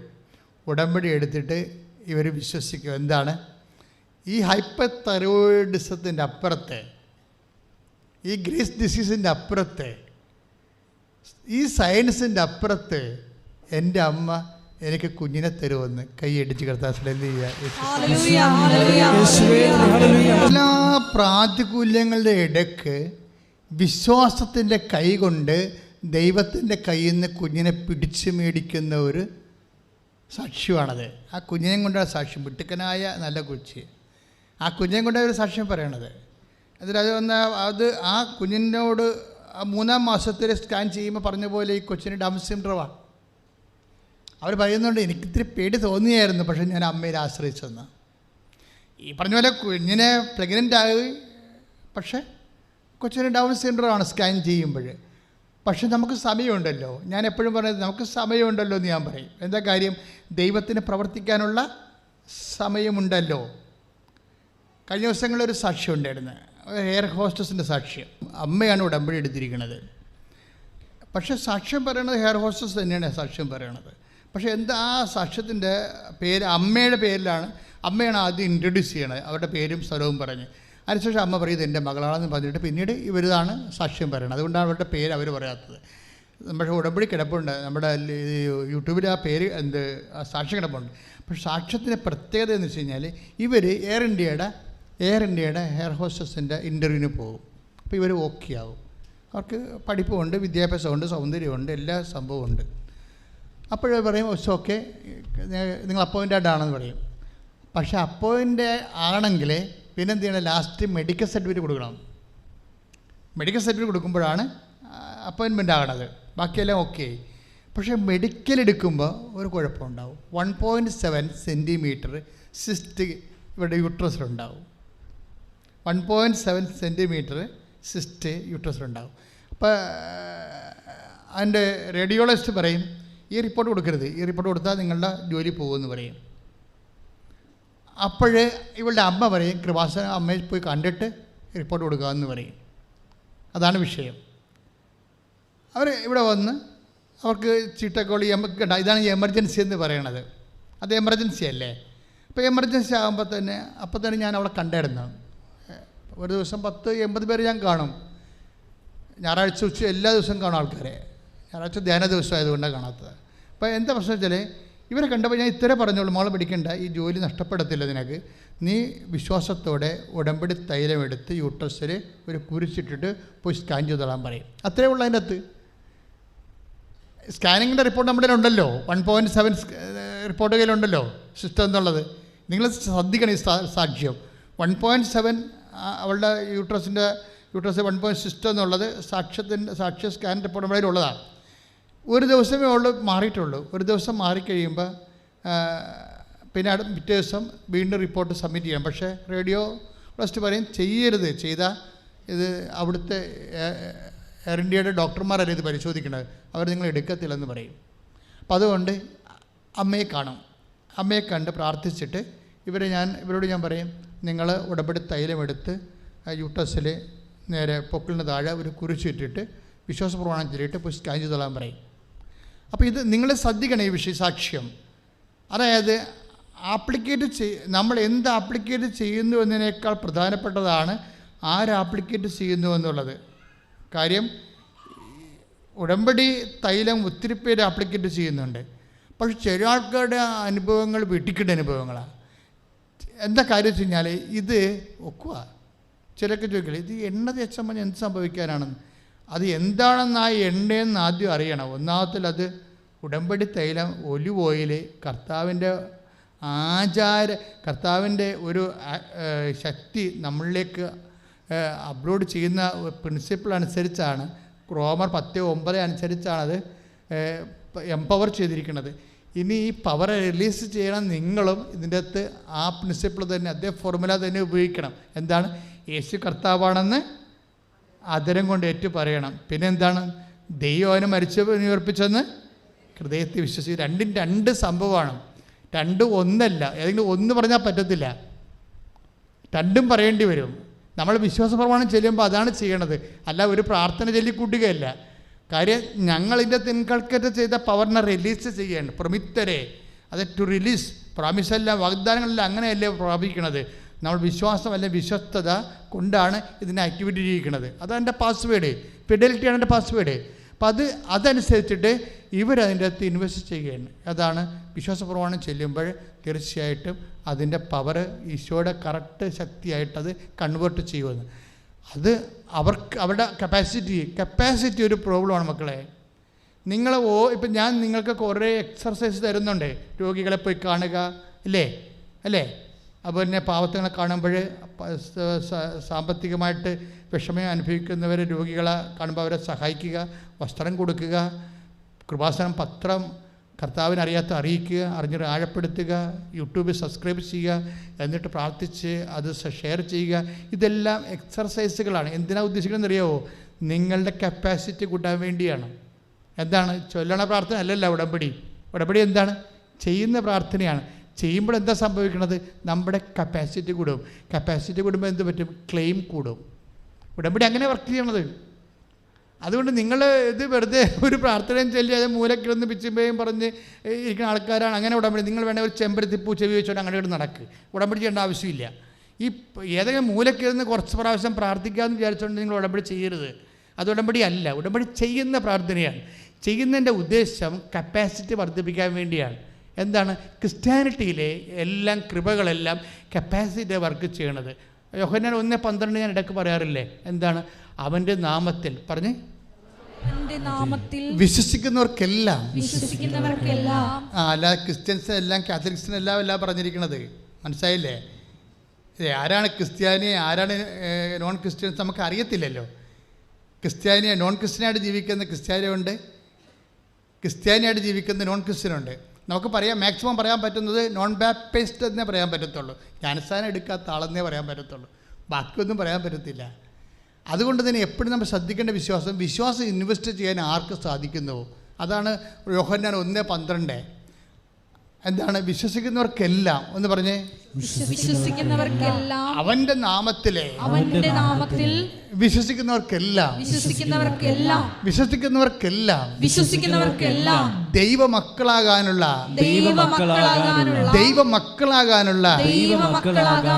കഴിവ് നൽകി കൈയടിച്ച് കർത്താവിന്റെ പരിശുദ്ധ പരമ ദിവ്യകാരുണ്യത്തിന് അപ്പോഴും നിങ്ങളെ ചെല്ലുമ്പോഴല്ലേ കഴിവ് വർദ്ധിപ്പിക്കണത്. അപ്പം നിങ്ങൾ ചോദിക്കും, യോഹന്നാൻ 1:12 അവൻ്റെ നാമത്തിൽ പറഞ്ഞ് വിശ്വസിക്കുന്നവർക്കെല്ലാം ദൈവമക്കളാകാനുള്ള കഴിവ് നൽകി. അതാണ് കപ്പാസിറ്റി എന്ന് പറയുന്നത്. നിങ്ങൾ ഓരോ ദിവസവും ക്രോണോളജിക്കൽ അനുസരിച്ചുകൊണ്ട് കപ്പാസിറ്റി കൂട്ടിക്കൊണ്ട് വരണം. ക്രോണോളജിക്കൽ എന്ന് പറഞ്ഞാൽ ഇപ്പം നിങ്ങൾക്ക് 40 വയസ്സുണ്ട്. അപ്പം നിങ്ങൾക്ക് സ്വാഭാവികം 40 വയസ്സിൻ്റെ കപ്പാസിറ്റി എങ്കിലും ഉണ്ടാകണം. 40 വയസ്സുകാരന് 20 വയസ്സുകാരൻ്റെ വിശ്വാസ കപ്പാസിറ്റി ഉണ്ടെങ്കിൽ ഇത് വർക്കൗട്ട് ചെയ്യത്തില്ല. അതുകൊണ്ടാണ് ഈ അരിയറെല്ലാം പരിഹരിക്കാൻ വേണ്ടിയാണ് പുതിയ എക്സസൈസ് തരണത്. രോഗികളെ പോയി കാണാൻ പറയും, ഇല്ലേ? പിന്നെന്താണ് പറഞ്ഞത്? കർത്താവിനെ അറിയാത്തവരെ അറിയിക്കാൻ വരും. അതെല്ലാം അധ്വാനമാണ്. എല്ലാം ഓരോ കാര്യങ്ങൾ ചെയ്യാനാണ്. ചെയ്യണതനുസരിച്ച് എന്താ സംഭവിക്കണത്? അതായത് നിങ്ങളുടെ കൃപ വർദ്ധിക്കും. ഇപ്പം നമുക്കറിയാമല്ലോ കാറൊക്കെ ഓടുന്നത് എങ്ങനെയാണ്? നമ്മളെ കീ കൊടുത്തിട്ട് ശേഷം ആദ്യം ബാറ്ററിയിലുള്ള കറണ്ട് കൊണ്ടാണ് ഈ സാധനം ഓടുന്നത്, അല്ലേ? അതിന് ശേഷമാണ് പിന്നെ പെട്രോളിലേക്ക് ഈ സാധനം പോണത്. ഓടിക്കഴിയുമ്പോൾ ഡൈനാമോ എല്ലാം വർക്ക് ചെയ്തിട്ട് പിന്നെ അതിവിടുന്ന് ഓട്ടോമാറ്റിക്കായിട്ട് ഓടാൻ തുടങ്ങും പെട്രോൾ. പക്ഷേ ഫസ്റ്റ് ടൈം നമ്മൾ സ്റ്റാർട്ട് ചെയ്യണത് ബാറ്ററിയിലാണ് സ്റ്റാർട്ട് ചെയ്യുന്നത്. അതിൻ്റെ അകത്ത് കറണ്ടിലാണ് സ്റ്റാർട്ട് ചെയ്യണത്. അപ്പോൾ ഇതുപോലെ തന്നെ നമ്മൾക്ക് മിനിമം നമ്മുടെ കയ്യിൽ പവറുണ്ട്. അത് വെച്ച് നിങ്ങൾ ഉടമ്പടി എടുത്തിരിക്കുന്നത്. പക്ഷേ ഉടമ്പടി എടുത്തു കഴിയുമ്പോൾ പിന്നെ ഉടമ്പടിയായിരിക്കും നിങ്ങളെ കൊണ്ടു നടക്കുന്നത്. പറഞ്ഞാൽ മനസ്സിലായില്ലേ? ഉടമ്പടിയായിരിക്കും. കാര്യം ഉടമ്പടിയിൽ ഒത്തിരിയേറെ പവർ ആക്ടിവേറ്റിംഗ് ആയിട്ടുള്ള കുറേ പ്രിൻസിപ്പിൾസ് ഉണ്ട്. എന്താണ്? കർത്താവിൻ്റെ വചനം പാലിക്കുകയല്ലേ? കർത്താവിനെ അറിയാത്തവർ അറിയിക്കുന്നു, അറിഞ്ഞവരെ ആഴപ്പെടുത്തുന്നു. അതുപോലെ അതെല്ലാം ക്രേസ്ഫുള്ളായിട്ട് ചെയ്യണം. അതായത് എന്ന് വെച്ചാൽ തീവ്രമായ ഭക്തിയോടെയും ദൈവസ്നേഹത്തോടെയും ചെയ്യണം. അല്ലാതെ ആക്കാനും വേണ്ടി ഒക്കാനും പോലെ ചെയ്യരുത്. അത് ചെയ്യണ രീതികളൊക്കെ ഉണ്ട്. അയ്യോ ഇത് തിരുണ്ട്, ഇനിയിപ്പോൾ 10 1 2 3 ഇനി 8 പത്രമുണ്ട്, ഇത് എവിടെ കൊടുക്കാനാണ് ദൈവം മണ്ണാങ്കട്ട. ഇങ്ങനെ ചെയ്ത് കഴിഞ്ഞാൽ മിക്ക വായിലും മണ്ണ് വീഴാനുള്ള സാധ്യതയുണ്ട്. കാര്യം 8 പത്രം ഉണ്ടാകുമ്പോൾ ഒരു ചെടുത്ത ദിവസം ഒരു സാക്ഷ്യം പറയണേ, ഞാൻ എൻ്റെ പത്രമെല്ലാം കഴിഞ്ഞപ്പോൾ ഒരു ദിവസം ഞാൻ പള്ളി ചെല്ലുമ്പോഴുണ്ട് അവിടെ ഇരിക്കുന്ന കുറേ പത്രം. ഞാൻ പിന്നെ അതെടുത്ത് വിതരണം ചെയ്തെന്ന്. എന്ത് ക്രേസാണ് അവർക്ക്. ആരണ്ട് മടിയന്മാർ വെച്ചിട്ട് പോയതാണേ. ഓരോരുത്തർക്കും കൊടുക്കേണ്ട സംഭവം ഇവർ ദൈവത്തിനെ പറ്റിക്കാൻ വേണ്ടി എവിടെച്ചാലും എങ്ങനെ ആരെ പറ്റിക്കാതെ നടക്കുന്ന ആൾക്കാരില്ലേ. അപ്പോൾ എങ്ങനെ ഈ സംഭവം സൂത്രത്തിൽ ചെയ്യാൻ പറ്റുമെന്ന് നടക്കുന്ന ആൾക്കാർക്കാണ് അക്കിടി വീഴാൻ സാധിക്കും. അവർ പള്ളി വെച്ചുകൊണ്ട് പോയ സാധനമാണിത്. അപ്പോൾ വേറെ ഒരാൾ വന്നപ്പോൾ എടുത്ത് വിതരണം ചെയ്ത്. അതാണ് കപ്പാസിറ്റിയുടെ വ്യത്യാസം. അതാണ് വ്യത്യാസം. നിങ്ങൾ എന്തെങ്കിലും തരത്തിൽ ഉടായ്പ് കാണിച്ചിട്ട് ദൈവത്തിനൊക്കെ ഒന്ന് അനുഗ്രഹം അടിച്ചു മാറ്റാൻ പറ്റത്തില്ല. മിക്കവാറും പണി കിട്ടാൻ സാധ്യതയുണ്ട്. അപ്പോൾ നിങ്ങൾ സൂക്ഷിച്ച് വേണം ഈ വിഷയം കൈകാര്യം ചെയ്യാൻ. കാര്യം ഇതിൻ്റെ അകത്ത് ഒരു ഇപ്പം നിങ്ങൾ ഏറ്റെടുക്കുന്ന ദൗത്യം നിങ്ങൾക്ക് വേണ്ടി അപ്പനെ കൊണ്ട് നിങ്ങൾ ചെയ്യിക്കരുത്, നിങ്ങൾ തന്നെ ചെയ്യേണ്ടി വരും. കാര്യം ഉടമ്പടിയല്ലേ, ബൈലാറ്ററൽ ഉടമ്പടി, വ്യക്തികളും കക്ഷിയുമായിരുന്നല്ലേ. നീ ഒരു കക്ഷി, ദൈവം ഒരു കക്ഷി. ഇതനുസരിച്ച് ആണ് നിൻ്റെ കപ്പാസിറ്റി നീ വർദ്ധിപ്പിക്കുന്നത്. അപ്പം ക്ലെയിം ആവും നിനക്ക്. ഇപ്പം ക്ലെയിം ഇല്ലല്ലോ. ഇപ്പം നീ തെണ്ടിയായിട്ടല്ലേ വന്നിരിക്കണം. അയ്യോ ദൈവമേ തരണത്, എൻ്റെ കയ്യിൽ നിന്ന് വരെ കുഴപ്പങ്ങളൊക്കെ സംഭവിച്ചിട്ടുണ്ട്, എനിക്ക് നിൻ്റെ മുമ്പിൽ നിൽക്കാൻ പോലും പറ്റത്തില്ല, കൂനെന്നൊക്കെ പറയും. എന്തിനാണ് നാണം കെട്ട വർത്താനം പറഞ്ഞ് നടക്കണത്? പൈസ 10-50 ആയില്ലേ? ഇനിയെങ്കിലും നിർത്തിയിട്ട് മര്യാദയ്ക്ക് ക്ലെയിം ഉണ്ടാക്കാൻ നോക്ക്. അത് മറ്റുള്ളവരുടെ അക്കൗണ്ടിൽ നിന്ന് ഇപ്പോഴും അവരെ കൊണ്ട്, അമ്മയെ കൊണ്ട് പ്രാർത്ഥിപ്പിച്ച്, അപ്പനെ കൊണ്ട് പ്രാർത്ഥിപ്പിച്ച്, it is nonsense. You are come of age. ഇനി നിങ്ങൾ തന്നെ കൈ നീട്ടാതെ സ്വന്തം നില നിൽക്കുക. അതിനുള്ള എല്ലാവിധ ഫോർമുലയും ഉടമ്പടിയിലുണ്ട്. ഉടമ്പടിയിൽ നിങ്ങൾക്ക് അധ്വാനിക്കാനുള്ള ഓരോ മാർഗവും കർത്താവിൻ്റെ തിരുസന്നിധിയിൽ ജോലി ചെയ്ത് കൃപയുണ്ടാക്കാനുള്ള, കപ്പാസിറ്റി വർദ്ധിപ്പിക്കാനുള്ള ഓരോ മാർഗം തന്നിട്ടുണ്ട്. കാര്യം എന്ന് വെച്ച് കഴിഞ്ഞാൽ ഇതാണ് നമ്മുടെ ഈ എല്ലാം നടപ്പിൽ വരുത്തുന്നത് കൃപ കൊണ്ടാണ്. നിങ്ങളുടെ IELTS ആയാലും വസ്തു വിൽപ്പന ആയാലും എല്ലാത്തിൻ്റെ മൂല പവർ, ഫണ്ടമെൻ്റൽ പവർ കൃപയാണ്. ഈ കൃപ എങ്ങനെ ഉൽപ്പാദിപ്പിക്കുന്നത്? അധ്വാനം കൊണ്ടാണ്. അധ്വാനം കൊണ്ട് എന്തുണ്ടാവും? കൃപയുണ്ടാവും. കൃപ കൊണ്ട് എന്തുണ്ടാവും? അധ്വാനം ഉണ്ടാവും. അത് അങ്ങോട്ടും ഇങ്ങോട്ടും പൂരകമായിരിക്കുന്ന ഒരു സംഭവമാണ്. ഇപ്പോൾ 1 കൊരിന്ത്യസ് 15:10 വായിച്ചോളൂ. 1 കൊരിന്ത്യസ് 15:10. ശ്രുതികട്ടെ. എന്തായിരിക്കുന്നുവോ അത് ദൈവകൃപയാലാണ്. വായിച്ചോളൂ. ഞാൻ എന്തായിരിക്കുന്നുവോ അത് ദൈവകൃപയാലാണ്. എല്ലാവരെക്കാൾ അധികമായി ഞാൻ അധ്വാനിച്ചു. എന്റെ മേൽ ദൈവം ചൊരിഞ്ഞ കൃപ നിഷ്ഫലമായി പോയിട്ടില്ല. അന്ന് പറഞ്ഞേ, എന്റെ മേൽ ദൈവം ചൊരിഞ്ഞ കൃപ നിഷ്ഫലമായി പോയിട്ടില്ല. പറഞ്ഞോളൂ. നേരെ മറിച്ച് മറ്റെല്ലാവരെയും കാൾ അധികം ഞാൻ അധ്വാനിച്ചു. എന്നാൽ ഞാനല്ല, എന്നിലുള്ള ദൈവകൃപയാണ് അധ്വാനിച്ചത്. അതെന്താ സംഭവിച്ചു കഴിഞ്ഞാൽ, പൗലോസ് അപ്പോസ്തലൻ എവിടെയെങ്കിലും ഇരുന്നുകൊണ്ട് കുത്തിയിരുന്ന് പ്രാർത്ഥിച്ചിരുന്ന ആളല്ല. അയാൾ 14 പ്രാവശ്യം കപ്പൽ യാത്ര ചെയ്തിട്ടുണ്ട്. 3 പ്രാവശ്യം കപ്പൽ, 14 ലെറ്റേഴ്സ്, എത്രയോ 14 സഭകളെ സ്ഥാപിച്ചിട്ടുണ്ട്. ഇതെല്ലാം അദ്ദേഹം പറയണത് എന്താണ്? എൻ്റെ കൃപയാണ് എന്നിൽ അതൊക്കെ ചെയ്യിച്ചത്. പക്ഷെ അധ്വാനിക്കും തോറും എൻ്റെ കൃപ വർദ്ധിച്ചുകൊണ്ടേയിരിക്കും. കൃപയാണ് എൻ്റെ പ്രധാനപ്പെട്ട കാര്യം. നിങ്ങൾക്ക് കൃപയെക്കുറിച്ച് ഒരു ഐഡിയ ഇല്ലാത്തത് കൊണ്ടാണ് സാധാരണഗതിയിൽ ഈ 9 നൊവേന കൂടി അങ്ങനെ ഓരോ പരിപാടി ചെയ്തിട്ട് നമ്മളിങ്ങനെ കുറച്ച് അപേക്ഷ കത്തിയിട്ടുള്ള ഇങ്ങനെയുള്ള ഈ കലാപരിപാടിയില്ലേ, ഇതിനകത്ത് വരുന്നതിൻ്റെ പ്രോബ്ലം വെച്ച് കഴിഞ്ഞാൽ മെയ് അനങ്ങാൻ പറ്റാത്തവർ ഇങ്ങനെ എവിടെയെങ്കിലും പോയിരുന്നുകൊണ്ട് എന്തെങ്കിലും ചുണ്ട് കൊണ്ട് പ്രാർത്ഥിച്ചാൽ പാടിയ ചെയ്തിട്ട് ഈ വ്യക്തി ജീവിതകാലം മുഴുവൻ നടന്നാൽ ഈ വ്യക്തിക്കൊരു മാറ്റമോ കൃപയോ ആ കൃപ വർദ്ധിപ്പിക്കുകയോ ക്ലെയിം കൂടുകയോ കപ്പാസിറ്റി കൂടുകയോ ചെയ്യുന്നില്ല. ഞാൻ നൊവേനക്കെതിരല്ല, അതൊരു മധ്യസ്ഥ പ്രാർത്ഥന മാത്രമാണ്. പക്ഷേ എപ്പോഴും നമ്മൾ ശ്രദ്ധിക്കേണ്ട ഒരു വിഷയം, നിങ്ങൾ പങ്കെടുക്കുന്ന പ്രാർത്ഥനാ രൂപം അത് കഴിയുമ്പോൾ നിങ്ങൾ ദൈവവുമായിട്ട് നിങ്ങളുടെ കപ്പാസിറ്റി വർദ്ധിപ്പിച്ചിരിക്കണം. നിങ്ങളുടെ കപ്പാസിറ്റി വർദ്ധിപ്പിക്കണം. അതുമാത്രമാണ് നിങ്ങളുടെ ക്ലെയിം കൂട്ടണത്, നിങ്ങളുടെ ക്ലെയിം വർദ്ധിപ്പിക്കണത്. ഇത് തമ്മിൽ ഞങ്ങൾ കുറേ ഇക്വേഷൻസ് നിങ്ങളോട് കുറേ അധികം കാര്യങ്ങൾ ചെയ്യാൻ പറയുന്നതനുസരിച്ചുകൊണ്ട് 12 വർക്ക് ചെയ്യുകയാണ്. എന്താണ്? അവൻ്റെ നാമത്തിൽ പറഞ്ഞേ, അവൻ്റെ നാമത്തിൽ വിശ്വസിക്കുന്നവർക്കെല്ലാം അവൻ്റെ നാമത്തെ ദൈവമക്കളാകാനുള്ള കഴിവ് നൽകി. അപ്പോഴേ ഈ കഴിവ് എന്ന് പറയണത് വിശ്വാസം വഴി വരണതാണ്. അപ്പം നിങ്ങൾ ചോദിക്കും, വിശ്വസിച്ചാൽ പോരെ? ഞാൻ വിശ്വസിക്കുന്നുണ്ടല്ലോ, പക്ഷെ പ്രോബ്ലം ഉണ്ട്. വിശ്വാസത്തിലാണ് ഈ അധ്വാനം വരണത്. എന്താ കാര്യം? വിശ്വാസം പ്രവൃത്തിയാലാണ് നീതീകരിക്കപ്പെടുന്നത്, അല്ലാതെ പ്രാർത്ഥനയാലല്ല. ഇവിടുത്തെ പോയിന്റ് മനസ്സിലായ? ഇത് മനസ്സിലാക്കണം. എന്തുകൊണ്ട് ഉടമ്പടി? അതിന് ഉത്തരം ഞാൻ പറയുകയാണ്. യാക്കോബ് 2:7, 2:15. ശ്രദ്ധിക്കട്ടെ, വായിക്കട്ടെ, ശ്രദ്ധിക്കട്ടെ. ഹല്ലേലൂയ. യാക്കോബ് 2:24. യാക്കോബ് 2:24. മനുഷ്യൻ വിശ്വാസം കൊണ്ട് മാത്രമല്ല. ഒന്ന് പറഞ്ഞേ.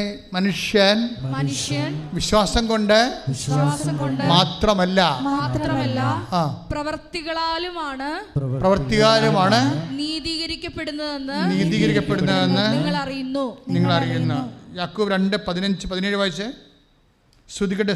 ഹല്ലേലൂയ. പ്രവൃത്തികൾ കൂടാതെയുള്ള വിശ്വാസം അതിൽ തന്നെ നിർജീവമാണ്. പറഞ്ഞ പ്രവൃത്തികൾ കൂടാതെയുള്ള വിശ്വാസം അതിൽ തന്നെ നിർജീവമാണ്. ഇത് എവിടെയാണ് അച്ഛൻ കണക്ട് ചെയ്തിരിക്കണം നോക്കിയേ? കപ്പാസിറ്റിയിലാണ്. എവിടെയാണ് കപ്പാസിറ്റി? യോഹന്നാൻ 1:12 അവന്റെ നാമത്തിൽ പറഞ്ഞേ, അവന്റെ നാമത്തിൽ വിശ്വസിക്കുന്നവർക്കെല്ലാം ദൈവമക്കളാകാനുള്ള കഴിവ് നൽകി. ആ കഴിവിന് അർത്ഥം എന്താണെന്നറിയാവോ? ആ കഴിവെന്ന് പറഞ്ഞാൽ അവകാശമാണ്. ദൈവമക്കളാകാനുള്ള അവകാശമാണ് നമുക്ക് നൽകപ്പെടുന്നത്. റൈറ്റാണ് വിഷയം. റോമ 8:17 മക്കളെങ്കിൽ അവകാശികളുമാണ്. നമ്മൾ ഒന്ന് പറഞ്ഞേ, നമ്മൾ മക്കളെങ്കിൽ അവകാശികളുമാണ്. അടുത്ത വരി എന്താണ്? ദൈവത്തിന്റെ അവകാശികളും ക്രിസ്തുവിന്റെ കൂട്ടവകാശികളും. ക്രിസ്തുവിന്റെ കൂട്ടവകാശം എന്ന് പറയുന്നത് നിത്യതയാണ്. ബേസിക്കായിട്ട് ദൈവമക്കളാകാനുള്ള കഴിവ് നൽകിയെന്ന് യോഹന്നാൻ 1:12 പറയുമ്പോഴേ അതിൻ്റെ കൂടിയാണ് റോമ 8:17 കൂട്ടി വെക്കേണ്ടത്.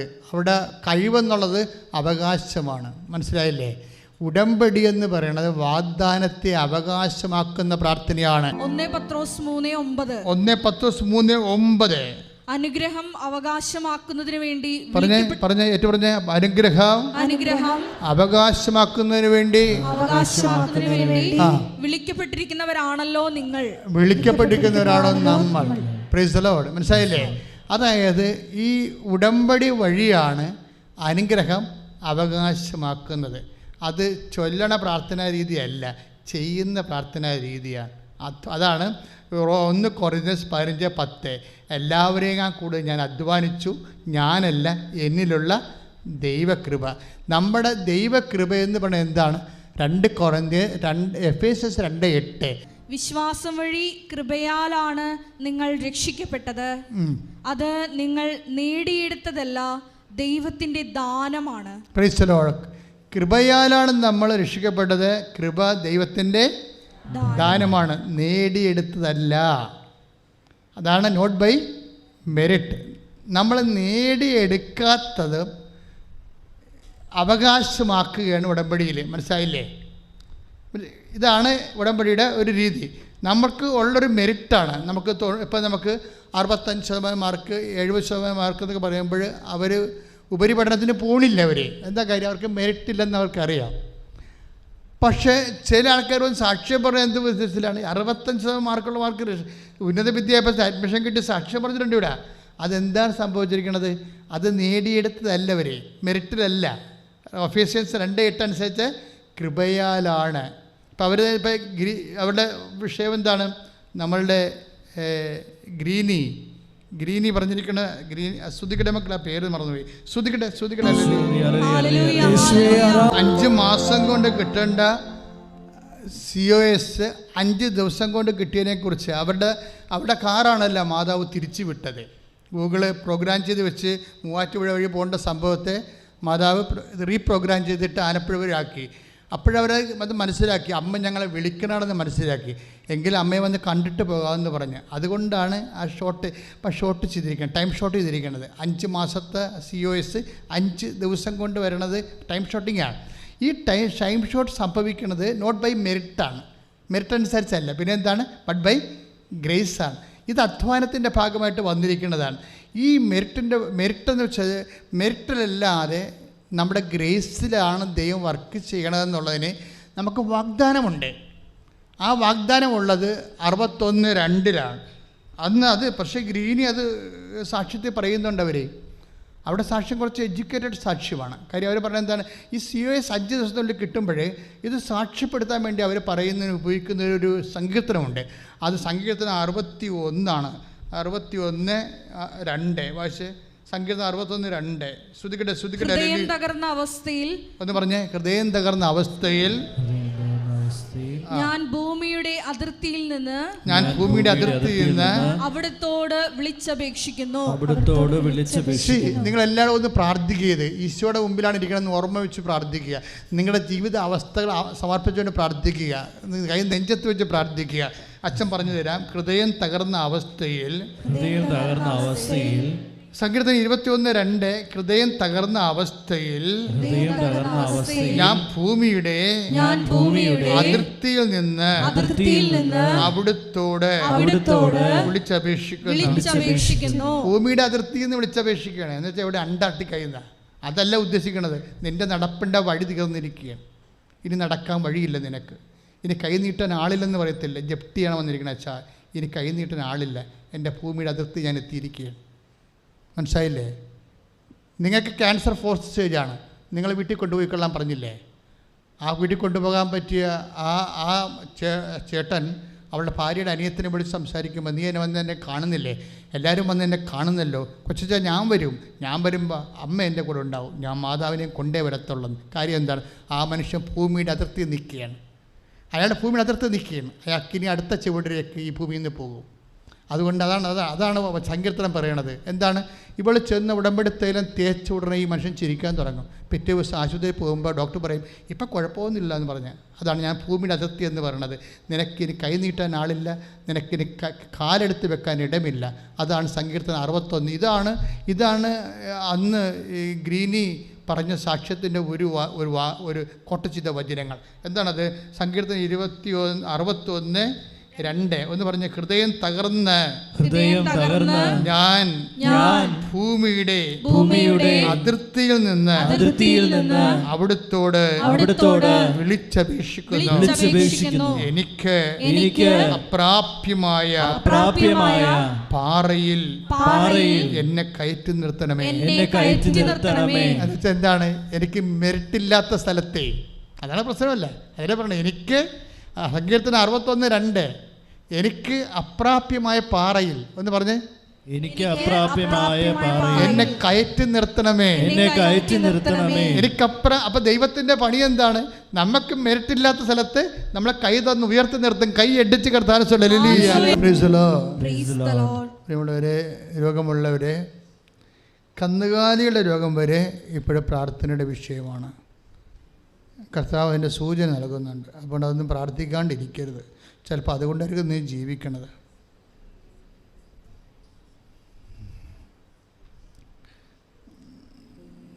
ഹൃദയരോഗികൾ നെഞ്ചത്ത് ഇടത് വശത്ത് കൈകൾ വെച്ചുകൊണ്ട് പ്രാർത്ഥിക്കേണ്ടതാണ്. കൈവെക്കേണ്ട സമയം മുതൽ വിശ്വാസപ്രമാണം ചൊല്ലാൻ തുടങ്ങേണ്ടതാണ്. കരൾ രോഗികളും നെഞ്ചും കൂടിൻ്റെ താഴെ സമാന്തരമായിട്ട് കൈവച്ച് പ്രാർത്ഥിക്കേണ്ടതാണ്.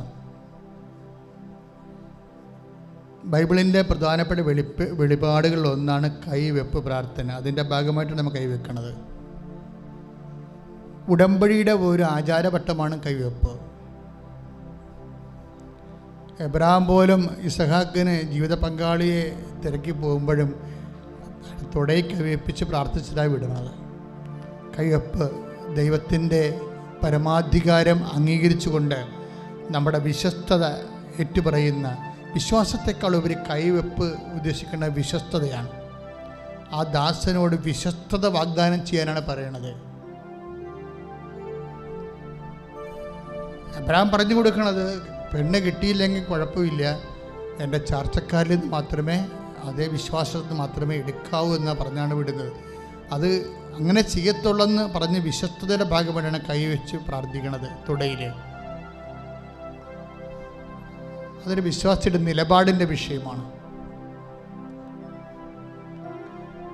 ഉദരരോഗികൾ ഉദരത്തിൽ കൈവച്ച് പ്രാർത്ഥിക്കട്ടെ. ഉദരരോഗികളെന്ന് പറയുമ്പോൾ ഗർഭാശയത്തിൽ സിസ്റ്റുള്ളവർ, മൂത്രാശയത്തിൽ കല്ലുള്ളവർ, ഗർഭാശയം ചുരുങ്ങിപ്പോണവർ, ഗർഭാശയത്തിന് ഈട് കൂടിയിട്ട് താഴേക്ക് വരുന്നവരുണ്ട്. എൻ്റെ പേരിൽ ബ്ലീഡിങ് ഉണ്ടാകുന്നവരുണ്ട്, ഗർഭാശയത്തിൻ്റെ കട്ടി കൂടുന്നവരുണ്ട്, കട്ടി കുറയുന്നവരുണ്ട്, അതിൻ്റെ പേരിൽ കുട്ടികളില്ലാത്തവരുണ്ട്. ഇങ്ങനെ എല്ലാ ന്യൂനത ഉള്ളവരും കൈവച്ച് പ്രാർത്ഥിക്കണം. കിഡ്നി രോഗികൾ, നടുവേദനയുടെ കശേരികൾ ഇളകിയിരിക്കുന്നവർ, മാറാത്ത നടുവേദനയുള്ളവർ നടുവിൽ കൈവച്ച് പ്രാർത്ഥിക്കണം. കണ്ണ് സംബന്ധം, ചെവി സംബന്ധം, ശിരസ് സംബന്ധമായ എല്ലാ രോഗങ്ങൾക്ക് വേണ്ടി നെറ്റിയിൽ മാത്രം കൈവച്ച് പ്രാർത്ഥിച്ചാൽ മതി. ചെവി കേൾക്കാത്തവരെ, കണ്ണ് കാണാത്തവരെ, മൂക്കിൽ സിസ്റ്റ്, അഡിനോയിഡിൻ്റെ അസുഖമുള്ളവർ, തൈറോയിഡുകാർ, ടോൺസിലുകാർ, സ്പൊണ്ടലോസിസിൻ്റെ അസുഖമുള്ളവരൊക്കെ കഴുത്തിൽ കൈവച്ച് പ്രാർത്ഥിക്കേണ്ടതാണ്. ഇത്ര അനേകം പ്രാർത്ഥനകളും അനേകം പ്രാർത്ഥനയ്ക്ക് ഉത്തരം കിട്ടിയ സാക്ഷ്യങ്ങളും എല്ലാം യൂട്യൂബിലുണ്ട്. നീ ഇപ്പോൾ പ്രാർത്ഥിക്കുമ്പോൾ വിശ്വാസപ്രമാണം ചൊല്ലി പ്രാർത്ഥിക്കണം. അച്ഛൻ നിൻ്റെ രോഗങ്ങൾ ഈശോ കേൾപ്പിക്കുകയാണ്. അറിയാതെ മൂത്രം പോകുന്നവരുണ്ട്, മരം പോകുന്നവരുണ്ട്, രക്തം പോകുന്നവരുണ്ട്. അവരെല്ലാം അടിവേറ്റി കൈവച്ച് പ്രാർത്ഥിക്കേണ്ടതാണ്. വാതരോഗികൾ ശിരസ് കൈവച്ച് പ്രാർത്ഥിച്ചാൽ മതിയാവും. അച്ഛൻ പ്രാർത്ഥിക്കുമ്പോൾ ശക്തമായി സ്തുതിച്ചുകൊണ്ടിരിക്കണം. സ്തുതിപ്പറിയാത്തവർ വിശ്വാസപ്രമാണം ചൊല്ലിക്കൊണ്ടിരിക്കണം. വിശ്വാസപ്രമാണം അറിയാൻ പാടാത്തവരാണ് സ്തുതിച്ചുകൊണ്ടിരിക്കേണ്ടത്. അതിശക്തമായി സ്തുതിക്കട്ടെ, അതിശക്തമായി സ്തുതിക്കട്ടെ, സ്തുതിക്കട്ടെ. ഹല്ലേലൂയ. കർത്താവേ, നിന്റെ വിശുദ്ധമായ വലത്ത് കരത്താൽ കർത്താവേ അങ്ങയുടെ മക്കളെ സമർപ്പിച്ചുകൊണ്ട് പ്രാർത്ഥിക്കുന്നു.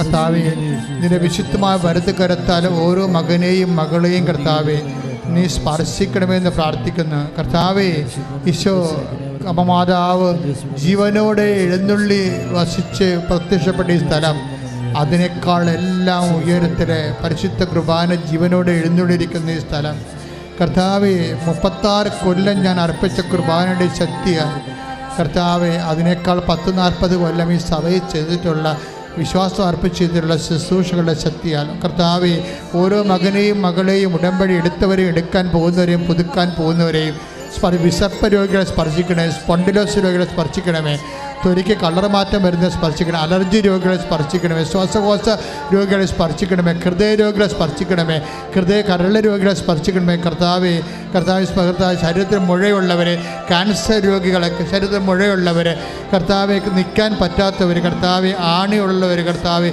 പലതരത്തിൽ രോഗമുള്ളവർ, കർത്താവ് അരസസ് രോഗികൾ, അൾസർ രോഗികൾ, പിസ്തര രോഗികൾ, PCOD രോഗികൾ എല്ലാവരും സ്പർശിക്കണമെന്ന് പ്രാർത്ഥിക്കുന്നു. എൻ്റെ കർത്താവെ, ഉള്ളംകാലം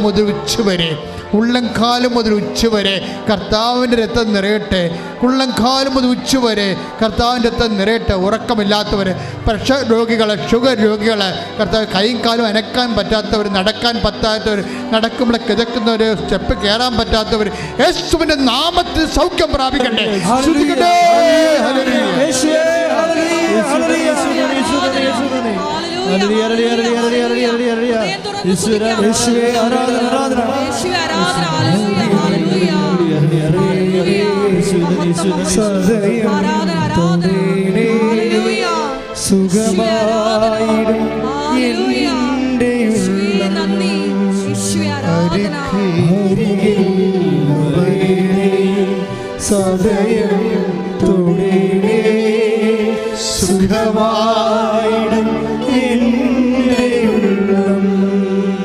പരിശുദ്ധ പരമ ദിവ്യകാരുണ്യത്തിന് പരിശുദ്ധ പരമ ദിവ്യകാരുണ്യത്തിന് മക്കളെ, അപൂർവ രോഗങ്ങളുള്ളവർ കൈപൊക്കുക. അപൂർവ രോഗങ്ങൾ, സാധാരണ പറയപ്പെടാത്ത കുറേ രോഗങ്ങളില്ലേ, അതുള്ളവർ കൈപൊക്കുക. കാര്യം കുറേ അപൂർവ രോഗങ്ങൾ ഈശോ ഇവിടെ നേരത്തെ സാക്ഷ്യങ്ങൾ നമ്മൾ കേട്ടതാണ് സൗഖ്യപ്പെടുന്നതായിട്ട്. ആ രോഗങ്ങളുടെ പേര് പോലും നമ്മൾ ആദ്യം കേൾക്കിയിരിക്കും. അങ്ങനെയുള്ള രോഗങ്ങളുള്ളവരെ അവർക്ക് വേണ്ടി പ്രാർത്ഥിക്കുക. ഓൺലൈനിൽ ശ്രദ്ധിക്കുക.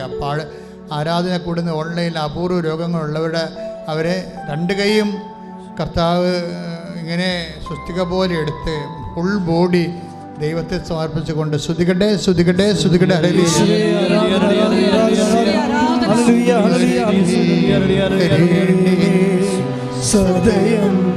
നിന്റെ കർത്താവേ, നിന്റെ ഉന്നതമായ നാമത്തിന് സ്വസ്ത്രം ചെയ്യുന്ന കർത്താവേ, കർത്താവേ നിന്റെ ആണിപ്പെടുത്താറുന്ന അത്ഭുതകരം വിജയ കർത്താവ് അങ്ങയുടെ തിരുസേന വ്യക്തി പ്രാർത്ഥിക്കുന്നു.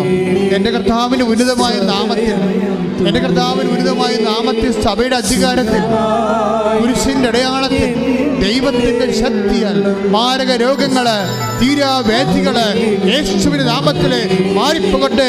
ശ്രദ്ധിക്കട്ടെ.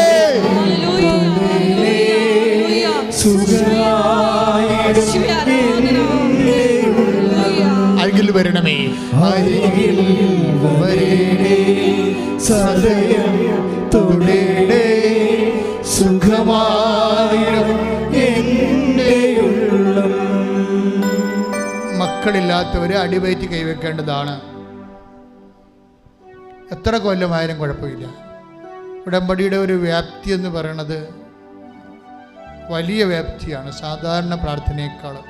ഇന്നലെ ഒരു ദമ്പതികൾ ഇവിടെ 16 കൊല്ലമായിട്ട് മക്കളില്ലവർക്ക്, 16 കൊല്ലമായിട്ട്. പക്ഷെ അവരിവിടെ വന്നിട്ടില്ല. അവർ ഗൂഗിൾ മീറ്റിൽ അച്ഛനുമായിട്ട് പ്രെയർ ചെയ്താണ്. അപ്പോൾ അവരോട് ഞാൻ പറഞ്ഞായിരുന്നു, നിങ്ങൾ പ്രഗ്നൻ്റ് ആകും, നിങ്ങൾ വന്ന് കുഞ്ഞിനെയും കൊണ്ട് സാക്ഷ്യം പറയണമെന്ന്. ഇന്ന് നിങ്ങൾ ചിന്തിച്ച് നോക്കിയാൽ ഗൂഗിൾ മീറ്റാണ്, വേറെ രാജ്യത്തിരുന്നുകൊണ്ട് 16 കൊല്ലം മക്കളില്ലാത്തവർ പ്രാർത്ഥിക്കുകയും. ആ 16 കൊല്ലം മക്കളില്ലാത്തവർക്ക് ഈ ഗൂഗിൾ മീറ്റിൽ എന്താ സംഭവിക്കണത്? കോണ്ടിനെൻ്റലായിട്ട് ഈ സാറ്റലൈറ്റ് വഴിയാണ് പ്രെയർ ചെയ്യണത്. അവരാഴ്ച എങ്ങനെ പ്രഗ്നൻ്റ് ആകണത്? നമ്മുടെ ഈ കാലം എന്ന് പറയുന്നത് വല്ലാത്ത ഒരു കാലമാണ്, കർത്താവിൻ്റെ മാത്രം കാലം, വിശ്വസിക്കുന്നതിന് അടയാളം കാണുന്ന കാലം. കൈയിടിച്ച് കർത്താവ്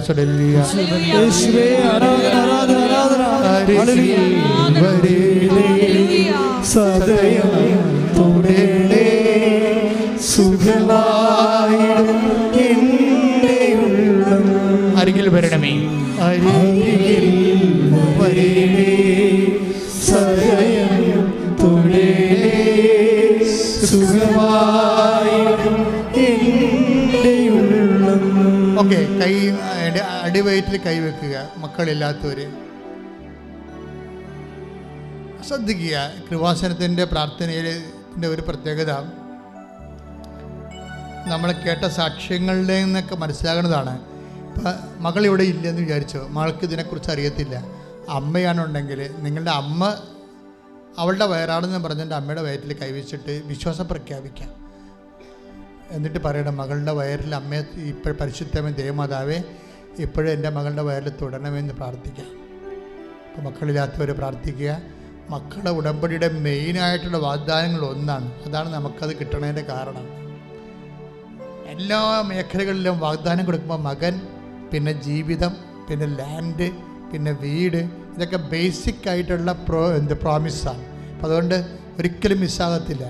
അടിവയറ്റി കൈവച്ച് പ്രാർത്ഥിക്കുക. കർത്താവായ ദൈവമേ, മക്കളില്ലാത്ത എല്ലാ ദമ്പതികളെയും, ഉടമ്പടിയുടെ പ്രാർത്ഥിക്കുന്നവരുടെയും ഉടമ്പടിയുടെ ഭാഗമായിരിക്കുന്നവരുടെയും ഉദരത്തെ അങ്ങ് സ്പർശിക്കണമേ. മരുന്നോ ലേപനോ അല്ല കർത്താവേ, അങ്ങയുടെ വചനത്താൽ അവർ മാംസമായി കുഞ്ഞുങ്ങളെ യേശുവിന്റെ നാമത്തിൽ സ്വീകരിക്കട്ടെ, ശ്രദ്ധിക്കട്ടെ.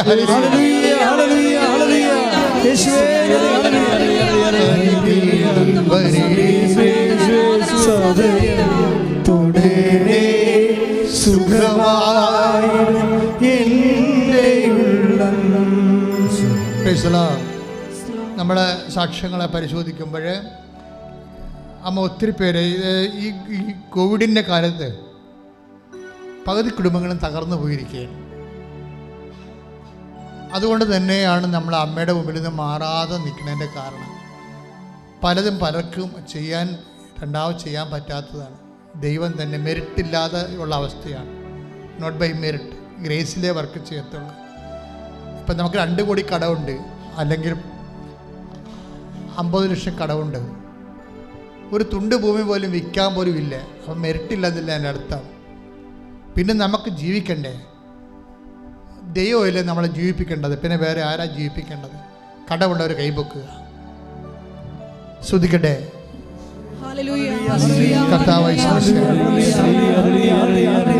കർത്താവേ, കടമുള്ള സാമ്പത്തികമായ ബാധ്യതയുള്ളവരെ, തൊഴിലില്ലാത്തവരെ, ജോലി നഷ്ടപ്പെട്ടവരെ, ജോലിക്ക് ശമ്പളമില്ലാത്തവരെ, ജോലി നഷ്ടപ്പെടാൻ പോകുന്നവരെ, കർത്താവെ മറ്റ് ജോലികൾക്ക് വേണ്ടി കർത്താവെ ശ്രമിച്ചിട്ട് പല സാങ്കേതിക ബുദ്ധിമുട്ടുകളുള്ളവരെ, വിസ ലഭിക്കാത്തവരെ, പാസ്പോർട്ട് ലഭിക്കാത്തവരെ, പലതരത്തിലുള്ള രേഖകളെ കിട്ടാത്തവരെ, യേശുവിന്റെ നാമത്തിൽ ദുരിതടസ്സങ്ങളെ യേശുവിന്റെ നാമത്തിൽ മാറിപ്പോകട്ടെ.